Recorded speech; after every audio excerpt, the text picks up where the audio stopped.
إن الحمد لله نحمده ونستعينه ونستغفره ونعوذ بالله من شرور أنفسنا ومن سيئات أعمالنا من يهده الله فلا مضل له ومن يضلله فلا هادي له وأشهد أن لا إله إلا الله وحده لا شريك له وأشهد أن محمدا صلى الله عليه وسلم عبده ورسوله يا أيها الذين آمنوا اتقوا الله حق تقاته ولا تموتن إلا وأنتم مسلمون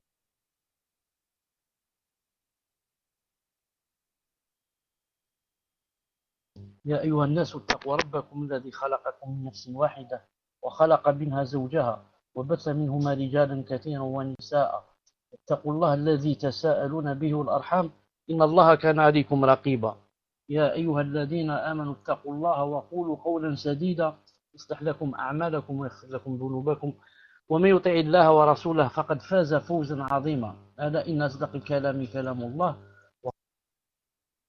وخير الهدي هدي محمد وشر الأمور محدثاتها وكل محدثة بدعة وكل بدعة ضلالة وكل ضلالة في النار. Amma ba'd, donc aujourd'hui, Inch'Allah Ta'ala, nous sommes le samedi 7 Muharram 1438 de l'Hégire. C'est écrit 7 Muharram Sha'ban, c'est pas possible. C'est ou bien c'est Muharram ou bien Sha'ban, c'est un autre mois. Fawzi. Correspondant au 8 octobre 2016, bi'idhnillah subhanahu wa ta'ala. Donc, Inch'Allah Ta'ala, yani, on commence aujourd'hui le premier cours. Naam. Je demande à Allah subhanahu wa ta'ala de nous aider, de raffermir nos cœurs sur la vraie voie, sur la droiture, de vous aider aussi vous, naam, à yani, demander la science, bi'idhnillah subhanahu wa ta'ala. Et j'avais aussi une chose à dire, j'ai oublié une seconde. Naam. Donc on va commencer comme ça, yani, chaque samedi, le temps que, Inch'Allah Ta'ala, je fasse, yani, je vois avec mes préoccupations pour savoir quel est le deuxième jour qu'on va choisir bi'idhnillah Ta'ala. Donc normalement c'est, pour l'instant, une fois par semaine, c'est le samedi, Inch'Allah Ta'ala, le temps qu'on ajoute le deuxième cours bi'idhnillah Ta'ala. Donc aussi je voudrais savoir, parce que c'est une nouvelle connexion, je voudrais savoir s'il n'y a pas de coupure bi'idhnillah ta'ala. Je voudrais savoir s'il n'y a pas de coupure bi'idhnillah ta'ala. Alhamdoulilah, pour l'instant ça va. Donc alhamdoulilah.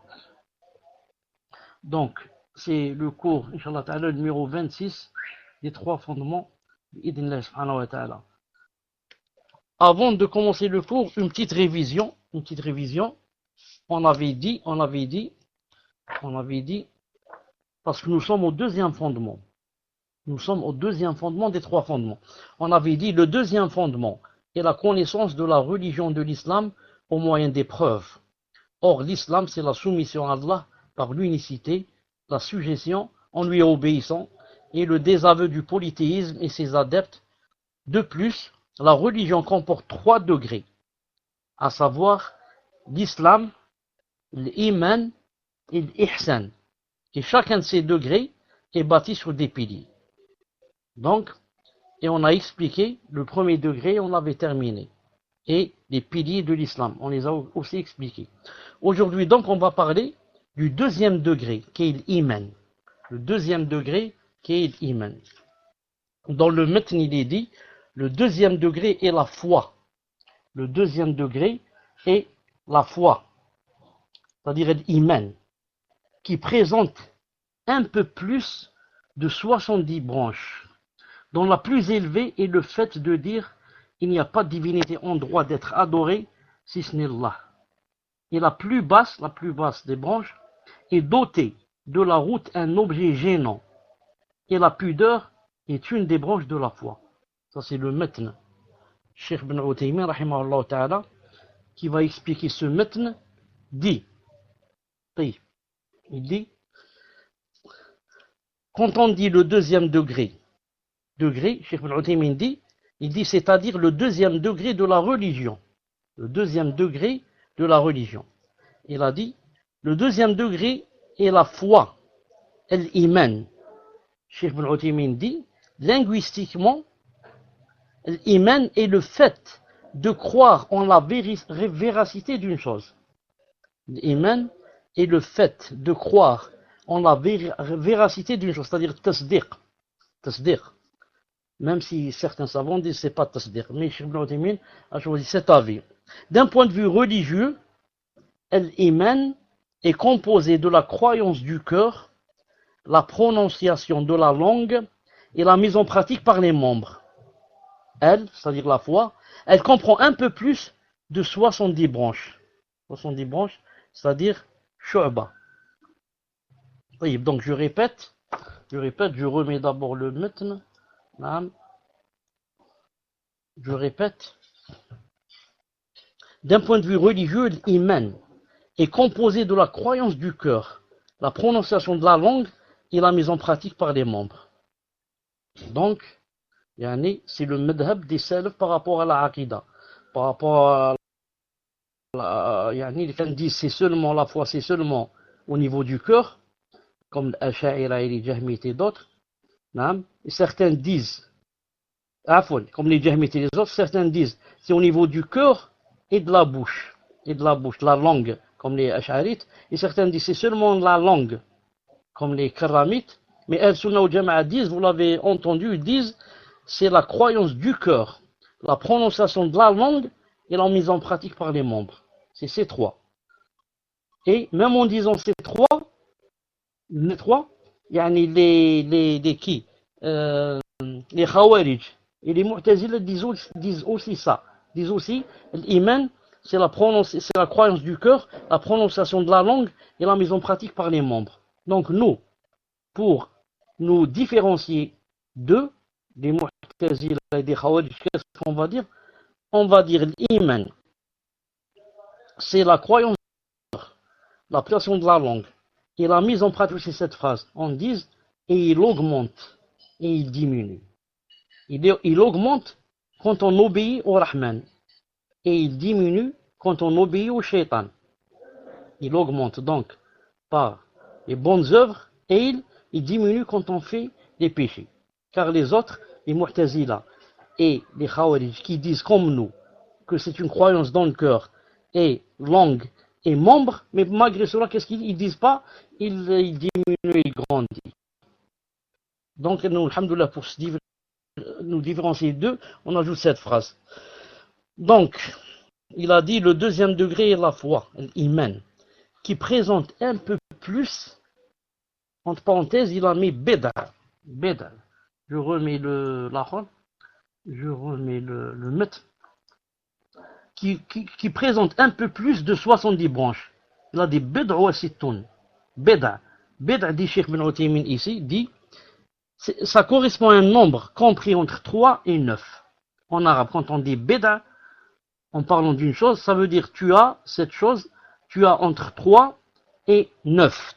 3 et 9. Par exemple, quelqu'un dit j'ai bedat kutub à la maison. Ça veut dire j'ai des livres, mais je ne connais pas exactement leur nombre.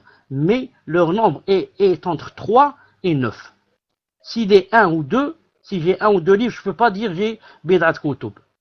Et si j'ai 10, 12, 11 et 20, je ne peux pas dire j'ai bedat kutub. Mais si j'ai un nombre, je sais qu'il est entre 3 et 9, mais j'ai oublié. Je dis alors j'ai bedat kutub.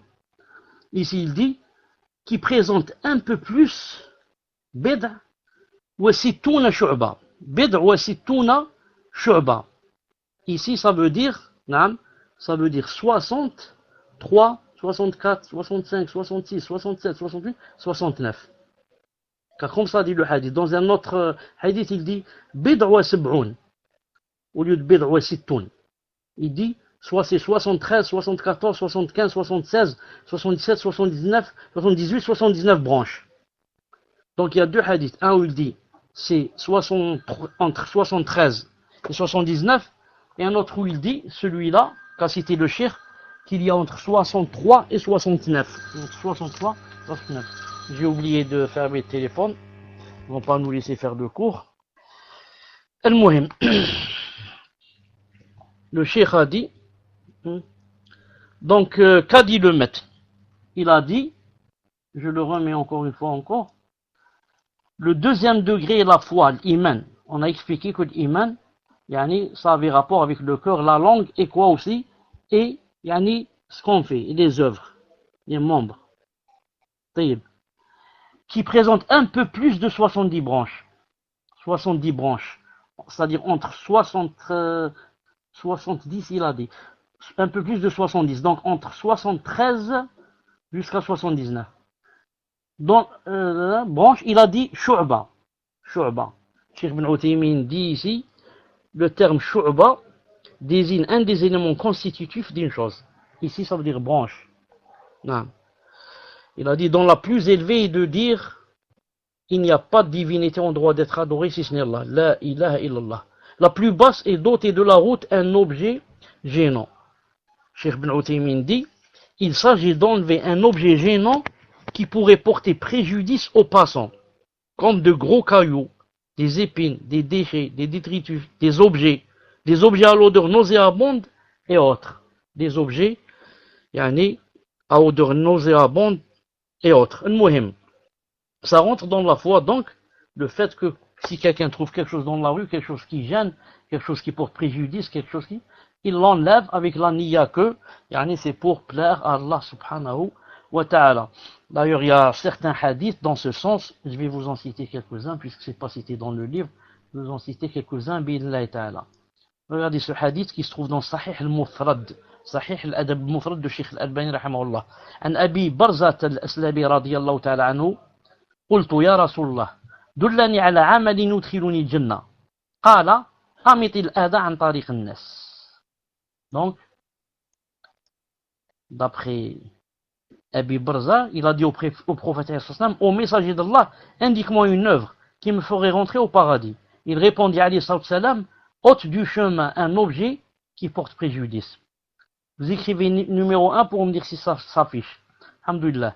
Réponse, tu cherches quelque chose qui te ferait, ou te fera, Inch'Allah ta'ala, rentrer au paradis, voilà ce que tu dois faire. Ôte du chemin un objet qui porte préjudice. Quand tu marches dans la rue, tu trouves des verres cassés, dis-toi peut-être qu'il y a quelqu'un qui va passer, surtout un musulman, et qui risque de tomber et de se faire du mal ou de se blesser. Non. Tu trouves des choses très mauvaises, tu les éloignes comme ça avec un bâton, et comme ça. Si tu le fais avec l'intention que c'est pour Allah subhanahu wa ta'ala, le hadith a dit, ça te ferait rentrer au paradis, incha'Allah ta'ala. Et par exemple, comme ce deuxième hadith de Abi Hurayra radiyallahu ta'ala anhu, qui se trouve dans Sahih al-Mufrad aussi de Sheikh al-Albani, 196-229, où il a dit que le prophète sallallahu alayhi wa sallam, en arabe d'abord, qala marra rajulun muslimun بشوك في الطريق فقال لأبطن هذا الشوك لا يضر رجلا مسلما فغفر له. Donc, dans ce hadith sahih, un homme est passé devant des ronces, des arbustes épineux. Et il a dit, j'enlève ces ronces pour qu'elles ne fassent pas de nuisance à un musulman. Il les a enlevés, Allah Ta'ala lui a pardonné ses péchés. Donc, il lui a pardonné ses péchés juste pour avoir enlevé un arbuste. Un arbuste épineux, il a dit, s'il y a un musulman qui va passer par là, il va le gêner, ou il va lui faire mal, ou il va le léser, donc je l'enlève. Et il l'a enlevé, Allah subhanahu wa ta'ala lui a pardonné. Ensuite, le matn, dans le matn, c'est dit, la plus basse des branches est dotée de la route un objet gênant, on l'a vu. Et la pudeur est une branche de la foi. La pudeur, le haya, shu'batun min iman, le haya. La pudeur est une branche de la foi. Cheikh Ibn Uthaymin dit rahimahullah, la pudeur est une réaction éprouvée lorsque l'on est gêné et qui empêche une personne de faire ce qui s'oppose à la bienséance humaine, le muru'a. Je répète, la pudeur, c'est une réaction éprouvée lorsqu'on est gêné et qui empêche de faire ce qui s'oppose à la bienséance humaine, le muru'a. Il y a bien sûr beaucoup de hadiths qui parlent de la pudeur et le haya. Et j'ai oublié de vous en chercher quelques-uns pour les mettre. Mais malish, je vous dis comme ça quelques-uns que je connais. Il y a un hadith où le prophète sallallahu alayhi wa sallam a dit, il a joint comme ça entre les deux doigts. Celui qui vient après le pouce et le doigt du milieu. Il a joint entre les deux et il a dit la pudeur, l'index et le majeur. Il a dit la pudeur et l'iman, ou bien l'iman et la pudeur, il a dit ils sont comme ça. Qurana, ça veut dire inséparable. Il a dit s'il n'y a pas d'iman, il n'y a pas de pudeur. S'il n'y a pas de pudeur, il n'y a pas d'iman. Subhanallah al-azim. Ça marche ensemble. Vous avez remarqué, quelqu'un qui n'a pas l'iman. Si quelqu'un n'a pas d'iman, il fait ce qu'il veut. Il n'a pas honte, il n'a pas de pudeur. Et si quelqu'un n'a pas de pudeur, ça veut dire qu'il n'a pas d'iman du tout, ou alors l'iman est vraiment faible chez lui. Sa foi est vraiment faible, c'est pour ça qu'il peut se déshabiller dans la rue, il peut faire n'importe quoi. Pourquoi? Ou bien il n'a pas de foi du tout, ou bien sa foi est vraiment faible. Et le prophète sallallahu alayhi wa sallam a dit dans un hadith authentique, si tu n'as pas de pudeur, alors fais ce que tu veux. Si tu n'as pas de pudeur, alors fais ce que tu veux. Fais ce que tu veux, pas dans le sens que c'est permis, mais dans le sens que, yani, il veut te blâmer ici. Non, il veut te blâmer. Ça ne veut pas dire qu'il te permet de faire ce que tu veux. Et il y a aussi un hadith sahih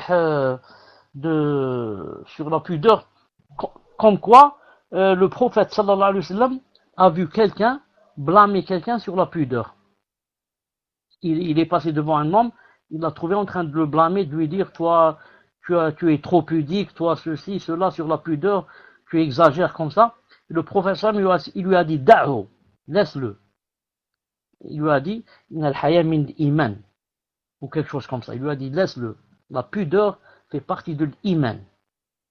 Naam, fait partie de l'iman. Et il n'a pas consenti à ce que cet homme blâme l'autre homme sur la pudeur. Et Uthman radiyallahu ta'ala anhu, naam, le prophète sallam disait de lui que c'était un homme qui les anges avaient honte de lui. Tellement il était pudique, tellement il était mashallah. Al-Muhim.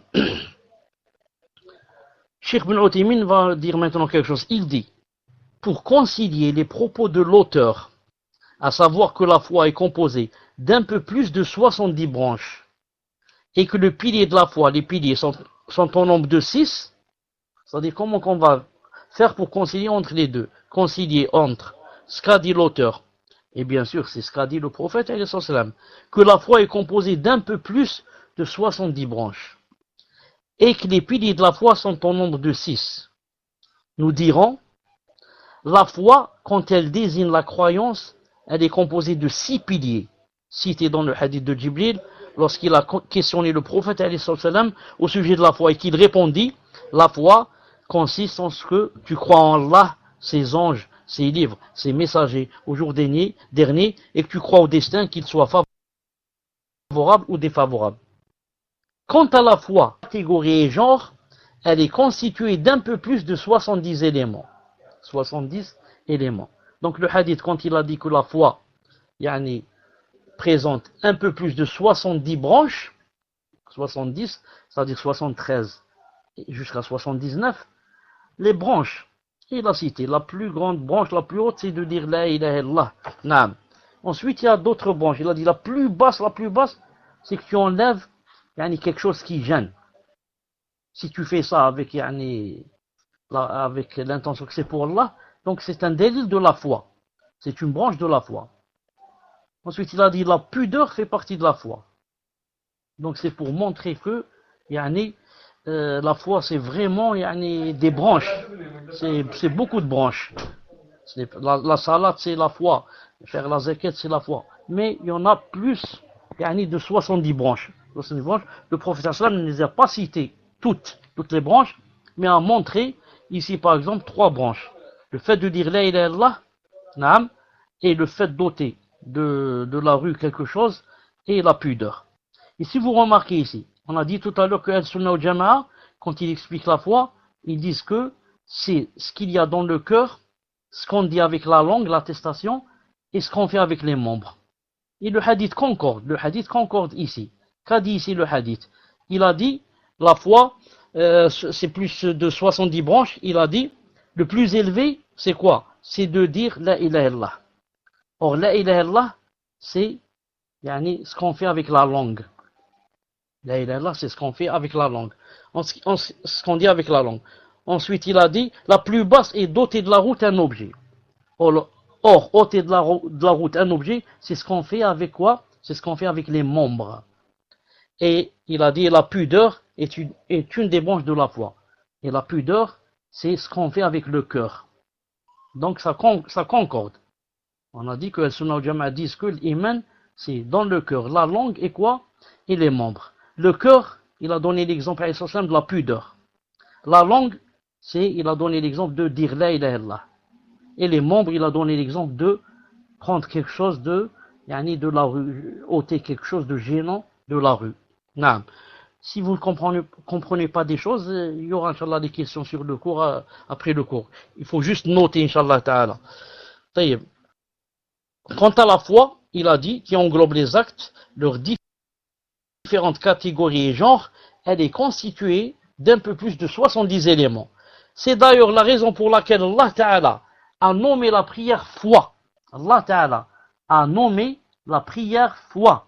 Comme il a dit dans sa parole, وَمَا كَانَ اللَّهُ لِيُضِيعَ إِيمَانَكُمْ وَمَا كَانَ اللَّهُ لِيُضِيعَ إِيمَانَكُمْ. On va voir où est le verset de ici. وَمَا كَانَ اللَّهُ لِيُضِيعَ إِيمَانَكُمْ. C'est-à-dire, Allah Ta'ala ne veut pas vous faire perdre la récompense c'est-à-dire vos prières. Donc le témoin, c'est quoi ici le témoin? Allah Ta'ala a dit وَمَا كَانَ اللَّهُ لِيُضِيعَ إِيمَانَكُمْ. Allah Ta'ala ne veut pas vous faire perdre quoi? Votre iman, votre foi. Alors que la foi ici, c'est quoi? Les exégètes ont dit que la foi ici désignait la prière en direction de Jérusalem, Beth al-Maqdis, vers laquelle les compagnons priaient jusqu'à ce qu'il leur ait été ordonné de se diriger vers la Kaaba. C'est-à-dire, en d'autres termes, auparavant, ils se dirigeaient pas envers la Kaaba, ça, vers Beth al-Maqdis. C'est la ville le plus connue, même certains savants maintenant disent que ils ne se dirigeaient pas vers Beth al-Maqdis, mais le plus connu, le plus répandu, ils se dirigeaient vers Beth al-Maqdis. Ensuite, il leur est venu l'ordre de se diriger vers le Kaaba. Alors, les ennemis d'Allah subhanahu wa ta'ala, les Yahoudis, etc., ont commencé à quoi? À rire et se moquer des Sahaba et du prophète et de leur dire, comment vous vous dirigez vers Beth al-Maqdis et maintenant vous avez changé de direction. Alors, ou bien, vous vous dirigez auparavant vers quelque chose de faux, et maintenant vous vous dirigez vers le vrai. Donc vous étiez sur le faux. Ou bien vous vous dirigez maintenant sur le faux et vous avez délaissé quelque chose de juste. Alors Allah Ta'ala a fait descendre ce verset. Allah Ta'ala a fait descendre ce verset où il dit Allah ne veut pas vous faire perdre la récompense de vos prières. Mais il a cité le mot foi. وَمَا كَانَ اللَّهُ لِيُضِيعَ إِيمَانَكُمْ وَمَا كَانَ اللَّهُ لِيُضِيعَ إِيمَانَكُمْ. Et ici, إِيمَانَكُمْ, bien sûr, il veut dire salat. Il veut dire salat. وَمَا كَانَ اللَّهُ لِيُضِيعَ إِيمَانَكُمْ. Vous allez dans tous les tafsirs, vous allez trouver que إِيمَانَكُمْ veut dire ici salat. Donc c'est pour prouver quoi? Que la salat est une des branches de la foi. La salat est une des 73 branches citées dans le hadith. Maintenant, on va lire ce qu'a dit Cheikh Najmi Hafidallah Ta'ala à ce propos. À ce propos, il a dit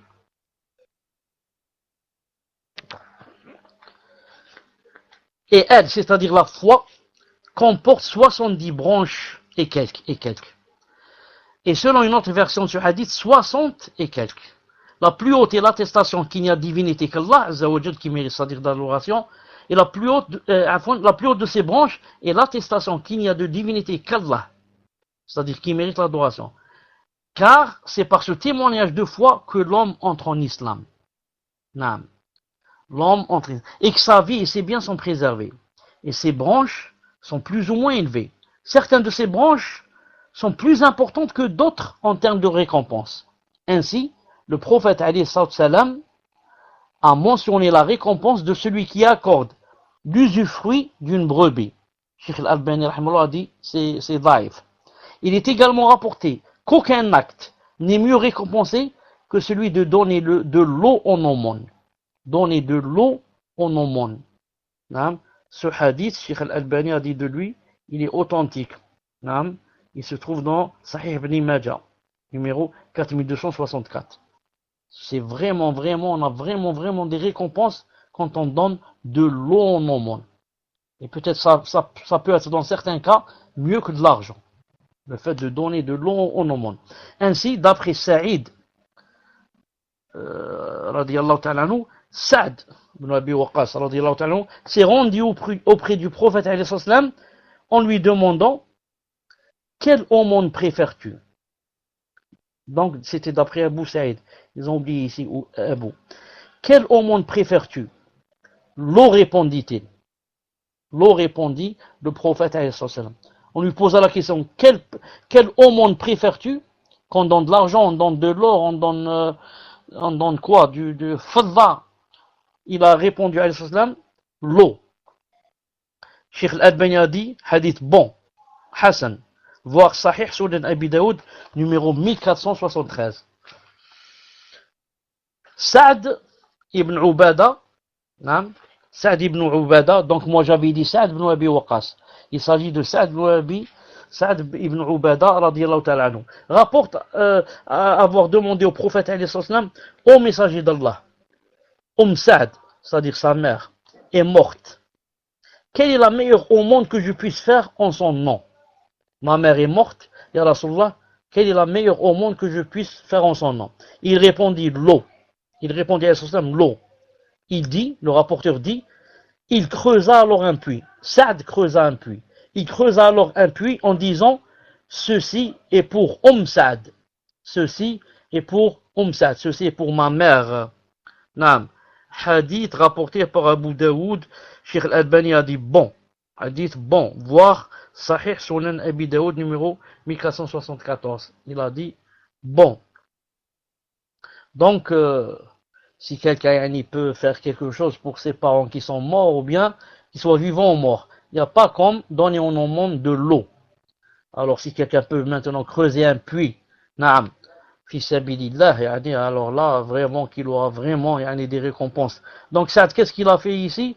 Il a creusé un puits au nom de sa mère. Naam. Il creuse alors un puits en disant, ceci est pour Saad. Si quelqu'un creuse un puits en disant, il le met waqf pour Allah subhanahu wa ta'ala, pour son père, pour sa mère, pour son fils ou je ne sais qui. Il dit celui-là, c'est pour X, pour Y des morts de sa famille, surtout les proches, le père ou la mère. Vraiment, si un oiseau ou une fourmi va boire de ce puits, les récompenses arriveront bien sûr à celui qui est mort et aussi à la personne qui a creusé ce puits, bi'idhna ta'ala. Naam.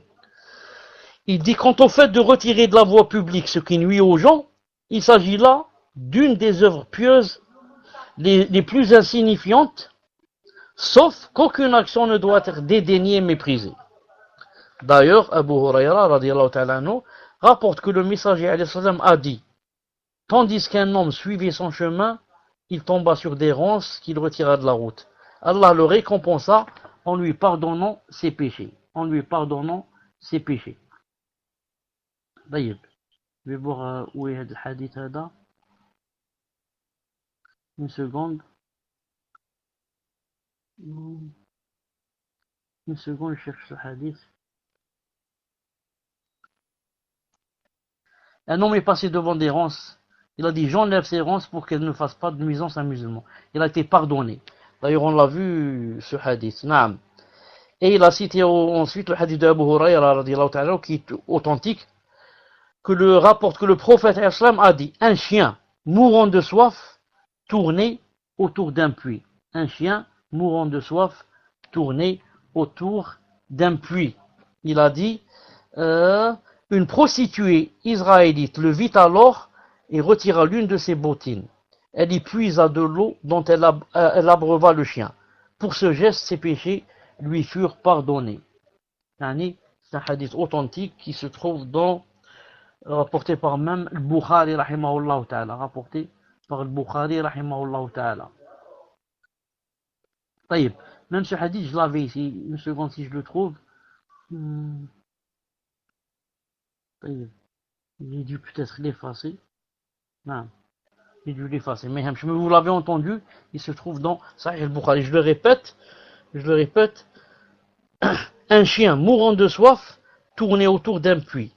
Une prostituée israélite le vit alors et retira l'une de ses bottines.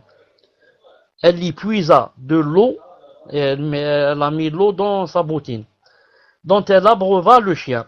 Pour ce geste, ses péchés lui furent pardonnés. Pour ces gestes, ses péchés lui furent pardonnés. نعم هذا فضل الله سبحانه وتعالى يؤتيه من يشاء. طيب.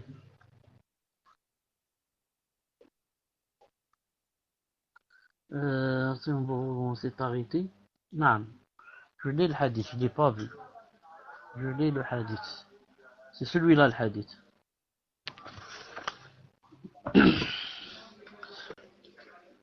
On continue, Inch'Allah Ta'ala. Ces piliers, dans le Matn il est dit, ces piliers sont au nombre de 6. Croire en Allah, etc. Croire en Allah, en ses anges, les livres, les messagers, etc. Donc ces piliers sont au nombre de 6. Sont au nombre de 6. Il dit, la croyance en Allah subhanahu wa ta'ala se divise en 4 catégories. La croyance en Allah subhanahu wa ta'ala se divise en 4 catégories. Croire en l'existence d'Allah, croire en sa seigneurie, croire en sa divinité et croire en ses noms et en ses attributs. Si quelqu'un dit « je crois en Allah subhanahu wa ta'ala », il faut qu'il croie en ces 4 choses. S'il y a une de ces 4 choses qui manque, c'est pas un croyant. C'est pas un croyant, c'est pas le croyant, c'est pas celui-là le croyant que Allah Ta'ala va préserver de l'enfer et faire rentrer au paradis. Donc qu'est-ce qu'il faut? Il faut premièrement qu'il croit en l'existence d'Allah. Donc s'il dit je crois en Allah, il dit Allah n'existe pas, bien sûr c'est paradoxal, ça ne peut pas être. Donc d'abord il doit croire que Allah Ta'ala existe. Deuxièmement, il doit croire en sa seigneurie. Troisièmement, qu'on appelle en arabe Rububiya. Troisièmement, il doit croire en sa divinité, qu'on appelle en arabe Uluhiyya et Ilahiyya. Et quatrièmement, il doit croire en ses noms et en ses attributs. Asma ou Sifat.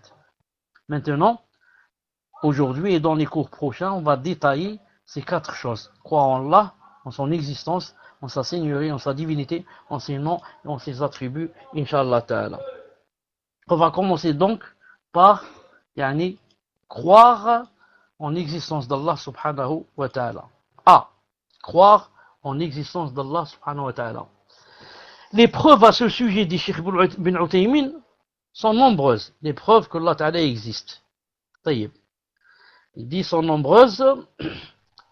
Les preuves à ce sujet sont. On va prouver donc que Allah ta'ala existe en se basant sur la nature humaine originelle qui s'appelle fitra, la raison, la loi religieuse et l'expérience, qu'on appelle ici l'appeler le hiss. Donc, le fait de dire que Allah subhanahu wa ta'ala existe, pour cela ça a des preuves. On va se baser, Inch'Allah ta'ala, sur la nature humaine originelle, la fitra. C'est-à-dire, il y a dans nos cœurs que Allah ta'ala existe. On va se baser aussi sur la raison. On va se baser aussi sur les preuves textuelles du Coran et de la Sunna. Et on va se baser sur les preuves empiriques. Bi'idhnillah subhanahu wa ta'ala. On va commencer, Inch'Allah ta'ala, par quoi? Par le fitra, par la nature humaine et originelle, ce qu'on appelle le fitra. Donc, on revient maintenant à quoi? À A. La nature humaine et originelle, fitra. Que Allah subhanahu wa ta'ala, qu'est-ce que ça veut dire ça? Ça veut dire que il y a en nous, dans notre origine humaine, qu'on appelle fitra, il y a en nous, des choses que Allah ta'ala a créées en nous qui prouvent que Allah subhanahu wa ta'ala existe. Cheikh ibn Uthaymin dit, les preuves issues de la nature humaine réside dans le fait que toute créature a été, ou la a originellement été créée croyante. Croyante en son créateur. Il a dit toute créature a originellement été créée croyante en son créateur, sans que cela n'ait été précédé d'une quelconque réflexion ou bien enseignement. Et personne ne dévie de sa nature originelle, si ce n'est celui dont le corps a été touché par une des causes de déviation, comme a dit le prophète sallallahu alayhi wa sallam. Il a dit, tout enfant né dans sa nature originelle, ce sont ses parents qui le rendent juif, chrétien ou zoroastre, c'est-à-dire mazdéen. Naam. Kullu mawlud yulad al-fitra. Innama abawah yuhawidanihi, naam, ou yunassiranihi, ou yumajjisanihi. Donc, tout enfant qui naît, il est né avec quelque chose dans le cœur, comme quoi il reconnaît qu'il a un créateur. Mais c'est ses parents. Ici, les parents, ça veut dire la plupart des cas. Sinon, il y a des cas où ce ne sont pas les parents. Mais jusqu'à la puberté, la plupart du temps, ce sont les parents qui vont le rendre juif. En lui inculquant, par exemple, la religion juive. Ou bien ils vont le rendre chrétien. En le prenant à l'église et en lui disant que Jésus c'est le fils d'Allah, ou bien c'est Dieu, et comme ça. Ou bien ils le rendent mazdéen ou bien zoroastre. Pourquoi le hadith ici, remarquez avec moi, pourquoi le hadith n'a pas dit tout enfant né dans sa nature originelle, ce sont ses parents qui le rendent musulman, juif, chrétien ou mazdéen. Pourquoi il n'y a pas musulman? Les parents le rendent musulman. Pourquoi? Non, parce qu'il naît musulman. Il naît croyant en Allah subhanahu wa ta'ala. Mais ce sont ses parents, la plupart du temps. Et si ce n'est pas ses parents, c'est ou bien la compagnie, ou bien son professeur, ou bien son ami, ou je ne sais pas qui, bien sûr aidé par le shaitan, qui va le dévier de la nature. Donc, celui qui n'est pas musulman, celui qui est dans toute autre religion que l'islam, ça veut dire quoi? Ça veut dire qu'il n'est pas sur la nature. Il a changé de nature, il a dévié de la nature. La nature, c'est quoi? C'est l'islam. C'est être musulman, être croyant. L'islam, pas dans le sens de ce qu'a ramené le prophète sallallahu alayhi wa sallam. Je veux dire l'islam dans le sens soumission à Allah Ta'ala. Naam. Ça veut dire autant de Isa alayhi salam, Jésus, tout le monde, ceux qui l'ont cru en lui, étaient musulmans. Autant de Moussa alayhi salam, ils étaient musulmans et comme ça, soumis à Allah subhanahu wa ta'ala. Toute créature née soumise à Allah subhanahu wa ta'ala. Il y a même un autre hadith qui dit que Allah Ta'ala dit, et le hadith se trouve dans Sahih Muslim, j'ai créé mes créatures, naam, hunafa, qui penchent, c'est-à-dire vers la droiture. Il a dit, Tumma shtalatum shayatin. Les shayatins les ont déviés du droit chemin. Ils sont devenus des kofars. C'est pour cela que tout enfant qui meurt avant la puberté, la vie le plus fort, Inch'Allah Ta'ala, avec lequel on adore Allah subhanahu wa ta'ala, c'est que s'il meurt comme ça, avant la puberté, il meurt musulman et il entrera au paradis bi'idhnillahi ta'ala. Et le hadith se trouve dans le Bukhari, il se trouve aussi dans les livres de Sheikh al-Albani, où le prophète a dit quoi? Le deuxième hadith que je cite, c'est le hadith de Sheikh al-Albani. Il dit que les enfants des kuffars qui sont morts, c'est-à-dire avant la puberté, il a dit khadamu ahl al-jannah. Ce sont les valets, les domestiques des gens du paradis. Ce sont eux qui vont le servir aux gens du paradis, les boissons qu'il y a là-bas et les fruits, etc. Khadam Ahli Jannah. Et dans le hadith de Bukhari, le long hadith, où le prophète islam, il a dit, je dormais, deux personnes m'ont réveillé, ils m'ont dit, suis-moi. Vous connaissez le hadith. C'était des anges, bien sûr. Et dans la longue histoire, ce qu'il a vu cette nuit-là, entre autres, il a vu un grand homme devant un arbre et des enfants autour de lui. Alors après, quand il a demandé c'est quoi, il y a Jibril ça, il a dit cet homme que tu as vu, c'est Ibrahim alayhi salam. Et les enfants, ce sont les enfants des musulmans qui étaient avec lui. Et le prophète alayhi salam a demandé, il a dit et les enfants des mouchriquines? Naam. Il lui a répondu, et les enfants des mouchriquines aussi. C'est-à-dire, ils étaient avec Ibrahim alayhi salam. Donc, c'est une preuve que, même l'enfant du juif, l'enfant du chrétien, l'enfant du bouddhiste, s'il meurt avant la puberté, Inch'Allah ta'ala, on est de l'avis qu'il est au paradis, bi'idhnillah ta'ala. Même si dans cette chose, il y a plusieurs avis. Mais je dis, c'est l'avis que j'ai choisi, et qu'a choisi Cheikh Al-Albani, rahimahullah ta'ala. Peut-être d'autres vont prendre l'avis que, on ne sait pas où est-ce qu'ils iront. Et d'autres vont prendre l'avis que, Yom al-Qiyamah, ils vont être éprouvés et testés. Et comme ça. Al-Muhim.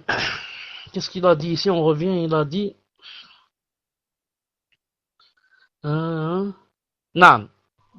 Ça, c'est la preuve de l'fitra. La preuve de l'fitra. Maintenant, on va prendre autre chose. Les preuves maintenant rationnelles, les preuves de la raison. Les preuves de la raison concernant l'existence d'Allah subhanahu wa ta'ala. Ces preuves-là résident dans le fait que l'existence de ces créatures, passées, présentes ou futures, implique nécessairement l'existence d'un créateur qui leur a donné la vie. En effet, il est impossible que ces créatures se soient donné vie elles-mêmes ou qu'elles aient existé par hasard. Elles ne peuvent s'être donné la vie elles-mêmes car une chose ne peut être son propre créateur. En effet, avant d'exister, une chose n'est que néant. Comment pourrait-elle alors créer? En outre, ces créatures ne peuvent pas être apparues par le fruit du hasard, car tout événement implique nécessairement l'existence d'un créateur. Ou alors il a dit ici d'un moteur. De plus, ces créatures obéissent à une organisation magnifique, une harmonie sublime, un équilibre parfaitement structuré entre les événements et leurs causes, les éléments interagissant les uns par rapport aux autres. Tout ceci rend donc totalement impossible la thèse du hasard. À l'origine de son existence, une chose apparue par hasard n'obéit à aucune organisation. Comment donc pourrait-elle obéir à une quelconque harmonie durant sa continuité et son évolution? Par conséquent, si ces créatures n'ont pu se créer elles-mêmes ni apparaître par hasard, c'est qu'elles ont un créateur qui n'est autre que Allah Azza wa Jal, Seigneur des mondes. Allah Azza wa Jal a cité cette preuve rationnelle et cet argument irréfutable dans Sourate At-Tur, lorsqu'il a dit, Am khuliqu min ghayri shay'in am humul khaliqun. Naam. Am khalaqu as-samawati wal arda bal la yuqinun. Am indahum khaza'in rabbika am humul musaytirun. C'est-à-dire, ont-ils été créés à partir de rien, ou sont-ils eux les créateurs? Ou ont-ils créé les cieux et la terre, mais ils n'ont plutôt aucune conviction? Possèdent-ils les trésors de ton Seigneur, ou sont-ils eux-mêmes les maîtres souverains? Non, tout ça c'est pas possible. Tout ça c'est pas possible. Non. Cheikh Ben Uthaymin rahimahullah ta'ala continue et dit, d'ailleurs, lorsque Jubair ibn Mut'im radiyallahu ta'ala anhu entendit le prophète sallallahu alayhi wa sallam réciter Sourate At-Tur, et en particulier les versets qu'on a cités maintenant, il a dit, mon cœur faillit s'envoler. Mon cœur faillit s'envoler, et ce fut la première fois que la foi pénétra mon cœur. Non, ce fut la première fois que la foi pénétra mon cœur. Prenons à ce sujet un exemple édifiant. Cheikh Ben Uthaymin dit, si une personne nous fait part de l'existence d'un palais magnifique, entouré de jardins traversés par des cours d'eau, remplis de tapis et de lits, embellis de choses nécessaires et accessoires, puis que cette personne nous dise, ce palais, malgré toute sa perfection, est apparu de lui-même. Il s'est construit lui-même. Ce beau palais que vous voyez avec tout ce qu'il contient, comme accessoires et je ne sais quoi, on s'est levé un matin, on l'a trouvé construit tout seul. Personne ne l'a construit, tout seul. On s'est levé, on l'a trouvé comme ça, tout seul, au milieu de la forêt. Il a dit alors, nous n'hésiterions pas une seconde pour dénigrer ses propos et les considérer comme mensongers et stupides. Alors comment donc peut-on affirmer que ce vaste univers, avec ses cieux, ses terres, ses astres, sa disposition, son organisation sublime et surprenante, ait pu se concevoir lui-même ou par hasard et sans concepteur. C'est pas possible. C'est pour ça qu'Allah dans plusieurs versets, il blâme c'est pas ceux qui n'ont pas de science, ceux qui n'ont pas de raison. Vous n'avez pas de raison, vous ne raisonnez pas. Raisonne un peu. Comment ce monde, avec cet univers, avec ses astres, ses galaxies, ses mers, ses soleils, la pluie qui tombe, le vent, enfin, les couleurs, les poissons, tout ce qu'il y a, des choses qui vraiment, quand tu les vois, tu t'étonnes. Et elles sont venues comme ça toutes seules. C'est pas possible. Et cette harmonie, comment le soleil ne quitte jamais comment ça s'appelle le chemin qu'il suit. Comment la nuit vient au moment précis, ensuite le soleil se lève au moment précis, la trajectoire, barakallahu fik. Comment on est là, ensuite hop, il y a de l'eau qui tombe, c'est-à-dire la pluie, comment ça tombe, et les nuages viennent, ensuite ça devient de la pluie, ensuite ça devient de la neige, ensuite ça devient des grêlons, ensuite c'est pas possible. Si la personne allait seulement au bord de la mer et regarder la mer, soit quand elle est calme, masha'Allah, soit quand elle est houleuse, il dit subhanallah al-azim, c'est pas possible que ça vienne tout seul. Il y a vraiment une force derrière tout cela. Eux ils disent il y a une force, nous on dit Allah subhanahu wa ta'ala. Allah subhanahu wa ta'ala qui a créé ce monde sublime, harmonieux. Toute chose à sa place, toute chose à sa place. Allah, le bébé, donc nous, on passe par des étapes dans le ventre de nos mères, et ces étapes sont venues d'elles-mêmes. Comment ça s'appelle? Une goutte de sperme qui va s'accrocher, ensuite étape par étape, jusqu'à cette goutte va se transformer en chair, ensuite en os, ensuite un bébé qui sort, ensuite un bébé qui parle, qui grandit, qui vieillit, qui. C'est pas possible. Tout seul. Ah non. Il faut vraiment ne rien avoir dans la tête pour être quoi? Pour être ce qu'on appelle un athée. Non. Un athée, c'est quelqu'un qui n'a vraiment rien dans la tête. Même s'il est quoi? Même s'il est docteur en physique nucléaire. C'est pour ça que Zahabi rahimahullah ta'ala, vous m'entendez?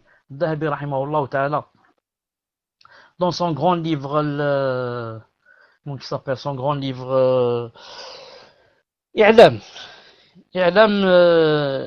Nubala, Naam. Quand il faisait des tarajim, il parle des hommes, ils dans leur biologie. Il est arrivé un certain athée. J'ai oublié son nom, mais c'est Rwanda ou quelque chose comme ça. Il s'appelle Ibn Rwanda ou quelque chose comme ça. Quand il est arrivé à cet athée, qu'est-ce qu'il a dit? Il a cité sa biographie. Ensuite, il a dit, c'est ça le témoin du cours, de ce que je disais. Il a dit, La'natullahi, comme ça, attendez, comme ça. La'natullahi ala imanin biduni taqwa. Wa radiyallahu ta'ala ala biladatin ma'a iman. C'est-à-dire en ce sens, il a dit qu'Allah ta'ala maudisse, la'natullah, qu'Allah ta'ala maudisse, qu'est-ce qu'il a dit, la'natullah ala dhaka, la'natullah ala dhaka, comme ça il a dit, la'natullah ala dhaka duna taqwa, qu'Allah ta'ala maudisse, que quelqu'un soit vraiment, qu'il ait de la science ou la ilm, ou la dhaka, c'est l'intelligence ou là, mais sans iman. Et qu'Allah Ta'ala agrée quelqu'un de stupide, quelqu'un d'analphabète, mais qui a l'iman et il a la taqwa. À quoi ça sert d'être un grand physicien, par exemple, à la NASA ou je ne sais où, si je vais terminer ma vie pour me trouver éternellement en enfer? À quoi ça sert? À quoi ça m'a servi? Toutes ces études et ces diplômes pour me trouver à la fin éternellement en enfer. Et le contraire. Si je suis analphabète, je n'ai jamais été à l'école. Et comme disait un ami, il me disait, quand je dis A, je fais 7 fautes. Je lui ai dit, Je sais parler en français, il m'a dit quand je dis A, je fais 7 fautes. Quand quelqu'un est analphabète, il sait ni écrire ni rien, mais s'il a la foi, qu'Allah Ta'ala l'agrée. Qu'Allah Ta'ala l'agrée. Pourquoi? Parce que quand il va mourir, il y a le paradis bi'idhnillah Ta'ala. Pourquoi? Car il y a la foi, il y avait la piété. Non, ce n'est pas obligé qu'il soit un docteur, ce n'est même pas obligé qu'il aille à l'école, mais il peut être au paradis. Alors que d'autres auront de grands diplômes, vraiment des diplômes universels, et seront jetés en enfer. Qu'Allah subhanahu wa ta'ala nous préserve.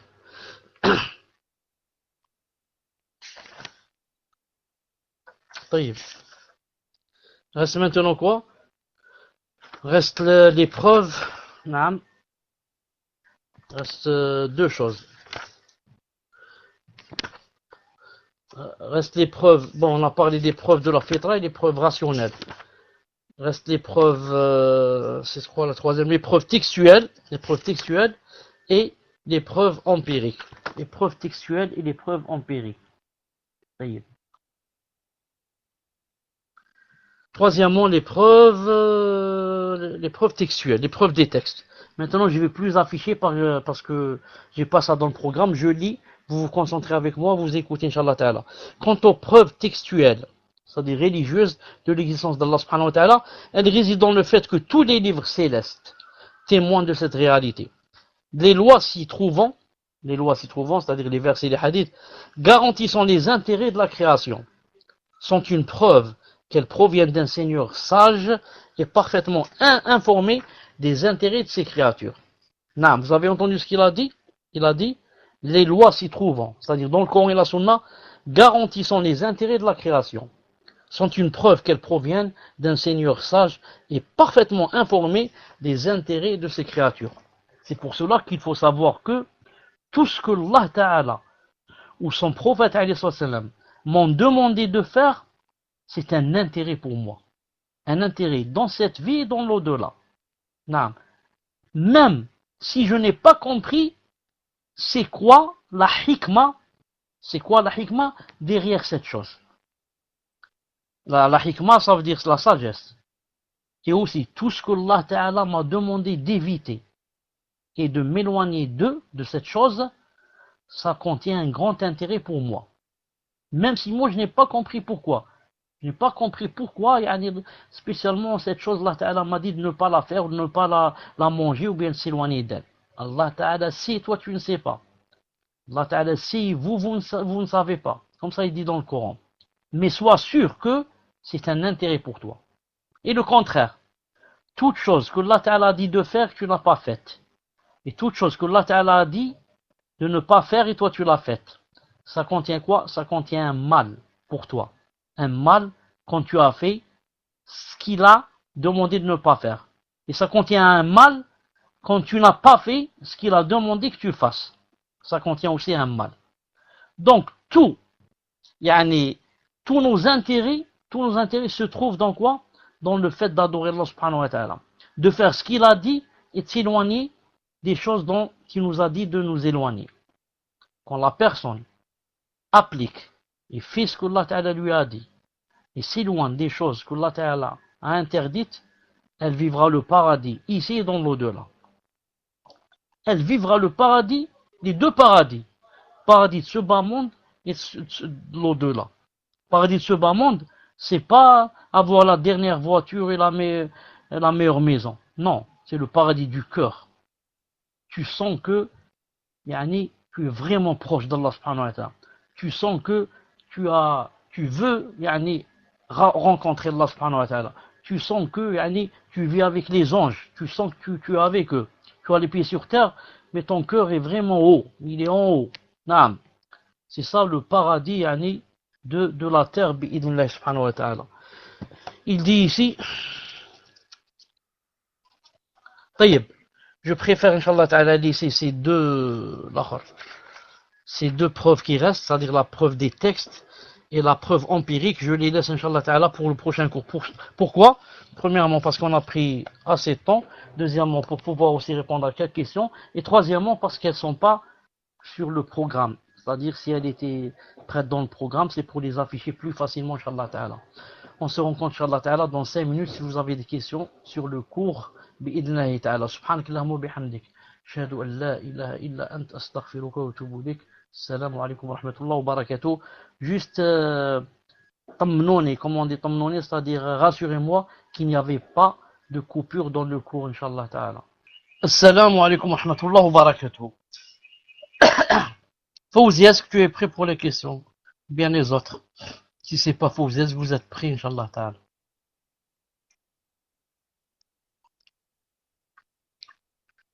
طيب.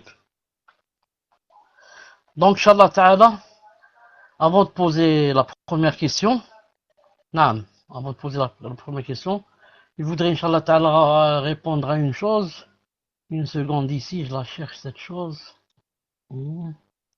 Soit ça fait une seconde. طيب. Vous m'entendez, Inch'Allah Ta'ala? طيب. Bismillah ar-Rahman ar-Rahim, wa salatu wa salam ala ashrafil mursalin. Une fois dans l'un de mes cours, je me rappelle plus exactement c'est quoi le cours, ou peut-être c'est en répondant à une question, Allahu Ta'ala alam, je parlais des gens du paradis et de l'enfer, et j'avais dit que les gens du paradis iraient visiter les gens de l'enfer, comme les prisonniers, et leur parleraient, etc. Ensuite, certains m'ont envoyé pour me dire, où est exactement le dalil, on voudrait savoir, c'est pas pour, ils ont demandé, c'est pas pour faire la polémique, jidal, pour savoir, où est le dalil de cette chose. Or, quand quelqu'un, je dis quelque chose, ou là il entend quelque chose, c'est bien s'il comprend pas pourquoi, ou il dit que dans son cœur peut-être cette chose, c'est pas vrai, ou il s'est trompé, ou je ne sais quoi, c'est bien de poser la question, de faire remarquer, comme ça, si la personne se trompe. Donc, alhamdoulilah, c'est une occasion pour que la personne revienne vers le haqq. Et si celui qui fait la remarque, lui-même s'est trompé, donc c'est aussi un bien pour lui, pour qu'il sache que c'est lui qui s'est trompé, et c'est pas par exemple l'autre. Et c'est en même temps, un bien dans le sens d'aider, à savoir où est la vérité, car notre but c'est quoi? C'est de savoir où est la vérité. C'est pas important que la vérité soit chez moi ou chez toi. Mais l'essentiel c'est, est-ce que, quand je connais la vérité, je la suis ou pas? El-Mohim. Alors maintenant, ce que je voudrais dire, c'est que moi, quand j'ai dit cette phrase, ils vont visiter le paradis, ils vont visiter les gens de l'enfer, c'est-à-dire en enfer, mon but, c'était pas surtout le mot visiter, le verbe visiter. C'était surtout qu'ils vont se rencontrer et parler.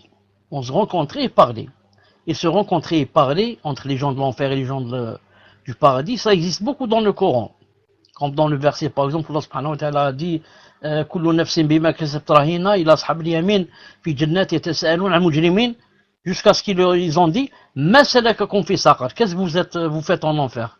Qui vous a emmené en enfer? C'est quoi les œuvres, les choses qui vous ont poussé à être en enfer? Ils ont dit lam nakum musallin, on faisait pas la prière, wa lam nakun nut'im al-miskin wa kunna nakhud ma'a al-khaïdin, et comme ça ils ont répondu. Il y a eu un dialogue entre les gens de l'enfer et les gens du paradis. Maintenant, si on revient un peu en arrière, on va citer par exemple ce passage. Regardez ce passage, si je trouve facilement, où Allah subhanahu wa ta'ala dit فَأَقْبَلَ بَعْضُهُمْ عَلَى بَعْضٍ يَتَسَاءَلُونَ فَأَقْبَلَ بَعْضُهُمْ عَلَى بَعْضٍ يَتَسَاءَلُونَ. Puis les uns se tourneront vers les autres, s'interrogeant mutuellement. Là, ils sont où? Ils sont au paradis. Et les uns se tourneront vers les autres et ils vont s'interroger mutuellement. Qu'est-ce qu'ils vont dire entre autres? قال قائل منهم إني كان لي قارن.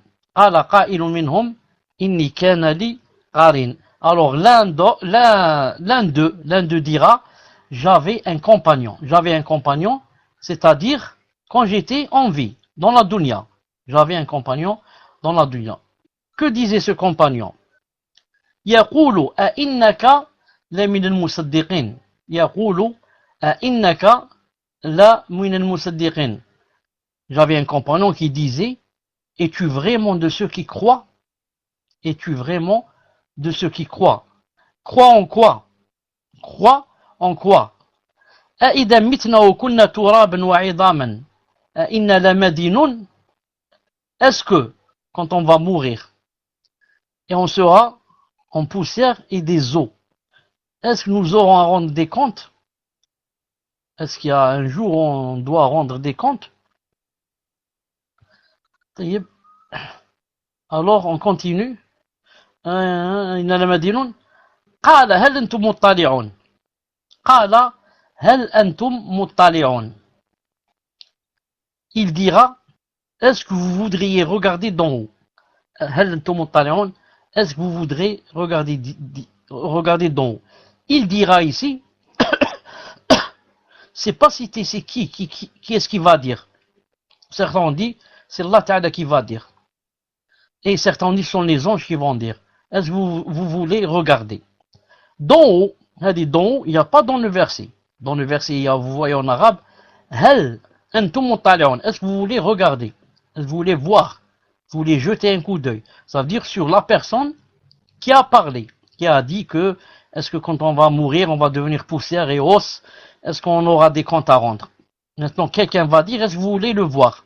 Voir cette personne. Ici, quand le traducteur, je ne sais pas, a dit d'en haut, ça il l'a ajouté, c'est d'après ce qu'il a compris lui. Pourquoi? Parce que certains exégètes, dans certains livres, et ils ont cité un hadith d'Abdullah ibn Abbas, mais je ne sais pas s'il est authentique ou pas, comme quoi les gens du paradis, quand ils veulent parler ou là avec les gens de l'enfer, dans le paradis, ils ont une fenêtre qui se trouve en haut. Donc, ils voient d'en haut de la fenêtre. Peut-être que ici, celui qui a traduit a pris de cet avis. Il a dit que quand ils veulent parler avec les gens de l'enfer, ils voient d'en haut. Peut-être. Hein? Wallahu alam. Peut-être c'est ça ce qui l'a poussé à dire ça. Et le moment continue. Il a dit, est-ce que vous voulez regarder d'en haut? D'en haut. Hein? Il a dit, فَطَّلَعَ فَرَآهُ فِي سَوَاءِ الْجَحِيمِ. فَطَّلَعَ فَرَآهُ فِي سَوَاءِ الْجَحِيمِ. Alors, il a dit, alors il regardera d'en haut. Il a ajouté d'en haut. Vous avez compris pourquoi il dit d'en haut. Il le regardera, il le verra en plein dans la fournaise. Il le verra en plein dans la fournaise. Alors, قال تالله إن كدت لتردين. قال تالله إن كدت لتردين. Il dira par Allah, tu as bien failli causer ma perte. Tu as bien failli causer ma perte. طيب تالله إن كدت لتردين ولولا نعمة ربي لكنت من محضرين. ولولا نعمة ربي لكنت من محضرين. Et sans le bienfait de mon Seigneur, j'aurais certainement été du nombre de ceux qu'on traîne au supplice. Et si c'était pas la ni'ma d'Allah qui m'a aidé, qui m'a guidé, qui m'a donné la science pour connaître la vérité du faux, pour que, alhamdoulilah, qui m'a aidé pour que tu ne m'aies pas trompé, car s'il l'avait trompé, il a dit, j'aurais été de ceux qui seraient jetés en enfer, comme toi, comme la personne avec laquelle il est en train de parler, qui est en enfer, le discours se passe entre quelqu'un, le dialogue entre quelqu'un qui est au paradis et quelqu'un qui est en enfer. Taïeb. Maintenant, si on va revenir à ce qu'a dit Cheikh Sa'di, Imam Sa'di, rahimahullah ta'ala, dans son tafsir al-Karim al-Rahman, page 703-704, à propos des versets qu'on a cités maintenant. Il a dit, il est en train d'expliquer, il a dit, Hal antum muttali'un, lorsque Allah Ta'ala dit, est-ce que vous voulez regarder? Il a dit, linandura ilayhi, il a dit pour regarder la personne qui est en enfer. Fanazdad ribtatan. Alors, la joie va nous remplir, wa sururan, la gaieté, bima nahnu fih. De ce qu'on a maintenant, le fait qu'on soit au paradis, alhamdoulilah. Cheikh Sa'di dit, wa yakunu dhalika ra'ya 'ayn, est-ce que on va le voir comme ça avec nos propres yeux? Il répond, il dit, Wal-Zahir, apparemment, min hali ahl al-jannah, apparemment, d'après le cas, d'après la position des gens du paradis, wa sururi ba'dihim bi ba'd, et comment ils se rient, ils se sourient mutuellement, et comment ils sont contents et joyeux. وموافقة بعضهم بعضا, et comment il y a des affinités entre eux. أنهم أجابوه, apparemment ils ont répondu donc à celui qui leur a dit, est-ce que vous voulez voir, vous voulez jeter un coup d'œil. قال وذهبوا تبعا له, et ils sont partis. وذهبوا, Cheikh Saadi dit, وذهبوا, ils sont partis تبعا له, en le suivant, للاطلاع على قرينه, pour voir son ami, de celui qui était avec lui dans cette vie et qui a raconté ce que Allah Ta'ala a cité. Ensuite il a dit فطلع, il a jeté un coup d'œil, فرأى قرينه, il a vu son ami في سواء الجحيم, il l'a vu en plein milieu de l'enfer. Conclusion. Maintenant, bien sûr, dans tout ce que j'ai cité, il n'y a pas le mot visiter, ou là le verbe visiter. Et moi, quand j'ai dit visiter, c'est pas dans le sens de visiter comme ça. C'est pour ça que maintenant je préfère retirer le mot visiter. Surtout que j'ai ajouté à la fin, j'ai dit comme les prisonniers. Alors pour visiter un prisonnier, il faut aller chez lui, on ouvre la porte, on rentre chez lui. Nous on sait que les gens du paradis ne rentreront pas en enfer, même pour aller visiter quelqu'un. Et que les gens de l'enfer, après qu'ils soient rentrés en enfer, ne sortiront jamais. Maintenant, comment qu'ils vont faire pour se parler? Allah subhanahu wa ta'ala sait, il n'a pas cité. C'est pour ça que certains savants ont dit cette phrase que je vais citer, ils ont dit, ni on dit visiter, ni on dit il n'y a pas de visite. Les deux, il n'y a pas de dalil. Tu dis ils vont visiter les gens de l'enfer, je te dis donne-moi un verset au hadith, il dit visiter. Tu dis ils vont pas les visiter, je te dis donne-moi un hadith qui dit ils vont pas les visiter. Pourquoi? Parce que Allah Ta'ala cite qu'ils vont se parler, mais comment Allah alam? Il y a une fenêtre, il y a, comme a dit quelqu'un, un mur. Ils vont monter sur le mur et leur parler, le mur entre paradis et l'enfer, ou bien ils vont aller jusqu'à devant la porte de l'enfer et leur parler derrière la porte, ou bien, tout ça, il n'y a aucun délit sur cela clair. C'est pour ça on se suffit à dire, et c'est ma dernière parole, Inch'Allah Ta'ala, j'enlève le mot visiter et je dis, ils dialogueront, les gens du paradis dialogueront avec les gens de l'enfer et les verront, parce qu'il a dit, est-ce que vous voulez les voir? Ils les verront d'une façon, de quelle manière? D'une manière que je ne connais pas. Wallahu subhanahu wa ta'ala a'lam. أتفضل الآن pour la première question, Inch'Allah Ta'ala. Salam alaikum wa rahmatullahi wa barakatuh. Cheikh, est-ce que vous avez du son? Est-ce que vous m'entendez bien? Inch'Allah. Est-ce que le son est correct? Alhamdulillah. Donc tout d'abord, nous sommes très contents de vous revoir, d'avoir repris les cours. Barakallahu fik wa jazakallahu khayran. Et qu'Allah Azza wa Jalla nous facilite. Donc je vais poser la première question. Question d'une sœur qui demande, en ce qui concerne la pudeur, beaucoup aujourd'hui considèrent des choses comme faisant partie de la pudeur alors qu'en fait elles n'en font pas partie. Par exemple, est-ce que le fait de faire nasiha à ses parents qui veulent faire la walima de leur fille avant la consommation du mariage en leur disant que c'est contraire à la sunna et que le prophète sallallahu alayhi wa sallam la faisait 3 jours après la consommation du mariage est un manque de pudeur? Est-ce que ceci est un manque de pudeur de leur expliquer cela? Et s'ils n'acceptent pas la nasiha, que faire? Barakallahu fiqh wa jazakallahu khayran ya Cheikh. Tfaddal ya Cheikh. Wa alaykum salam wa rahmatullah. Donc moi aussi, je suis très content de vous rencontrer. Et que Allah subhanahu wa ta'ala nous aide dans ce second souffle, Inch'Allah Ta'ala, à continuer à apprendre avec vous et à enseigner à ceux qui n'ont pas de science, bi'idhnillahi ta'ala. Et qui nous donne d'abord et avant tout la sincérité, bi'idhnillahi ta'ala, et la force pour continuer, Inch'Allah Ta'ala. Ce qu'il faut savoir, c'est que c'est une règle. Quand quelqu'un parle d'une chose, dans la religion, en règle générale, ce n'est pas contraire à la pudeur. Mais il y a des choses qui sont intimes et que pas tout le monde peut parler de ça avec tout le monde.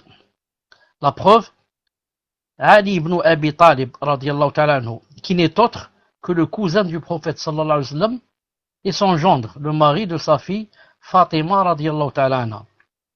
c'était quelqu'un qui avait beaucoup de problèmes avec ce qu'on appelle le liquide prostatique. Le liquide prostatique qui se trouve chez l'homme quand il pense beaucoup à des choses de femmes ou bien il y a quelque chose qui se secrète de son membre.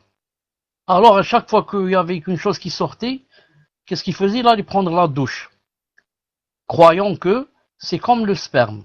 Le sperme s'il sort, après il y a une éjaculation, la personne doit aller prendre la douche. Voilà le roussel. Donc, qu'est-ce qu'il a fait? Il a envoyé quelqu'un au prophète sallallahu alayhi wa sallam pour lui demander si quelqu'un qui a ce problème, qu'est-ce qu'il fait? Et il n'est pas parti lui-même. Pourquoi? Par pudeur. Par pudeur. Pourquoi? Parce que c'est son gendre.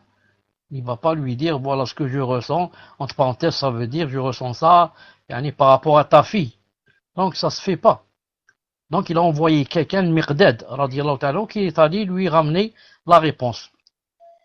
Et Salama, radiallahu ta'ala anha, disait à Rasulullah, Allah ta'ala, n'a pas honte de la vérité.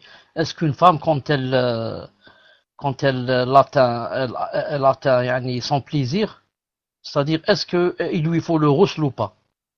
Non. Et elle demandait, pourquoi? Parce que c'est son mari. Une femme qui demande à son mari, c'est chose faisable. Il n'y a pas d'intimité entre les deux. Mais maintenant, avec les parents, cela déjà dépend de notre relation avec les parents. Moi avec mes parents, toi avec tes parents, l'autre avec ses parents, on n'est pas à la même échelle. Moi je peux dire des choses que celui-là ne peut pas dire. Celui-là peut dire une chose que l'autre ne peut pas dire avec son père. Et comme ça, cela dépend donc de la relation. Il y a des enfants avec leur père qui ont une relation par exemple très ouverte, ils peuvent dire plusieurs choses. Et on a d'autres qui, avec leur père, ils ne peuvent rien dire. Surtout dans le passé. Surtout dans le passé, dans les familles musulmanes et les familles arabes, etc. Le père, il trouve son fils qui est marié avec des enfants, et devant sa femme mariée et des enfants, il lui dit des choses, il le blâme et il arrive même à le frapper, alors qu'il est marié avec des enfants. Il peut lui donner une gifle et je ne sais pas quoi. Même s'il donnait une gifle est contraire à la charia. Mais pour dire que autrefois c'est vraiment difficile. Bon, maintenant je disais, si on va revenir à notre question, le fait d'expliquer une sunna à ses parents, ça n'a rien à voir, Inch'Allah Ta'ala, et ça ne manque pas de pudeur. Parce que quand une femme va se marier ou une fille va se marier, il faudrait qu'elle parle avec ses parents sur beaucoup de choses.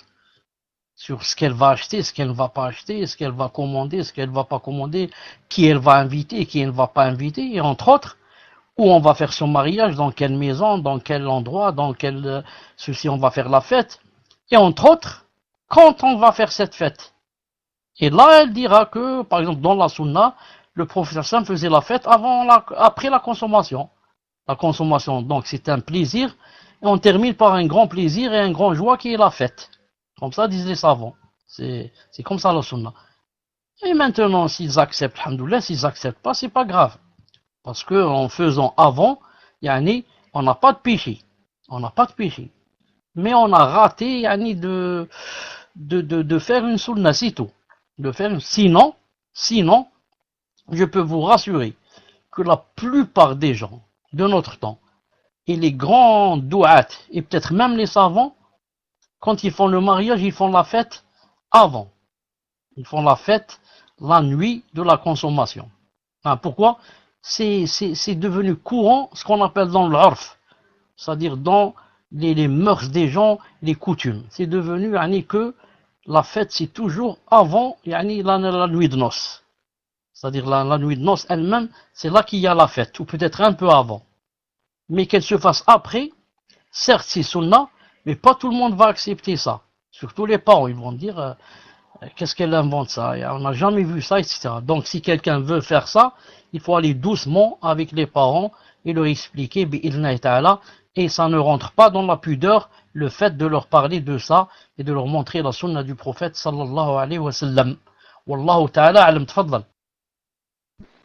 Jazakallahu khayran wa barakallahu fik ya Cheikh. Nous allons passer à la seconde question, question d'une sœur qui demande concernant le paradis du cœur. Peut-on le ressentir uniquement en appliquant les actes obligatoires ou faut-il multiplier les actes surérogatoires pour pouvoir le ressentir? Le paradis du cœur, bi'idhnillahi ta'ala, c'est que quand on ajoute le surérogatoire. Parce qu'en fait, quand tu fais uniquement les choses obligatoires, ça veut dire que tu as fait seulement ton devoir. Tu as fait seulement ton devoir. Et c'est obligé que tu le fasses. Si tu le fais pas, il y a quoi? Il y a l'enfer qui attend si Allah Ta'ala ne pardonne pas. Mais si par contre, quelqu'un commence à faire des choses surérogatoires, ce sont des choses qui ne sont pas obligatoires, et quand même je suis en train de les faire. Et pourquoi je suis en train de les faire? Parce que Allah Ta'ala est en train de m'aider. ولولا فضل الله عليكم ورحمته ما زكى منكم من أحد أبدا, comme a dit Allah Ta'ala dans Sourate An-Nur. Si c'était pas Allah Ta'ala et son bienfait, aucun de nous n'aurait fait quelque chose de bien dans le din. Donc c'est Allah Ta'ala qui m'aide à faire les nafila et à jeûner, à prier la nuit, à lire le Coran, etc. Et ces choses-là vont te donner la douceur de la foi, bi'idhnillahi ta'ala, et jusqu'à, Inch'Allah Ta'ala, sentir qu'on vit dans un paradis, qu'on a un paradis dans son cœur, bi'idhnillahi ta'ala. Wallahu azza wa jal a'lam. Tfaddal. Jazakallahu khayran wa barakallahu fik cheikh. Nous allons passer à la troisième question. Question d'un frère qui demande: Salam alaikum wa rahmatullahi cheikh. Qu'Allah vous récompense ainsi qu'à tous ceux sur le salon par le paradis. Amin. La question de mon fils: que doit-on dire quand on baille ou l'on éternue pendant la salat? Barakallahu fik cheikh.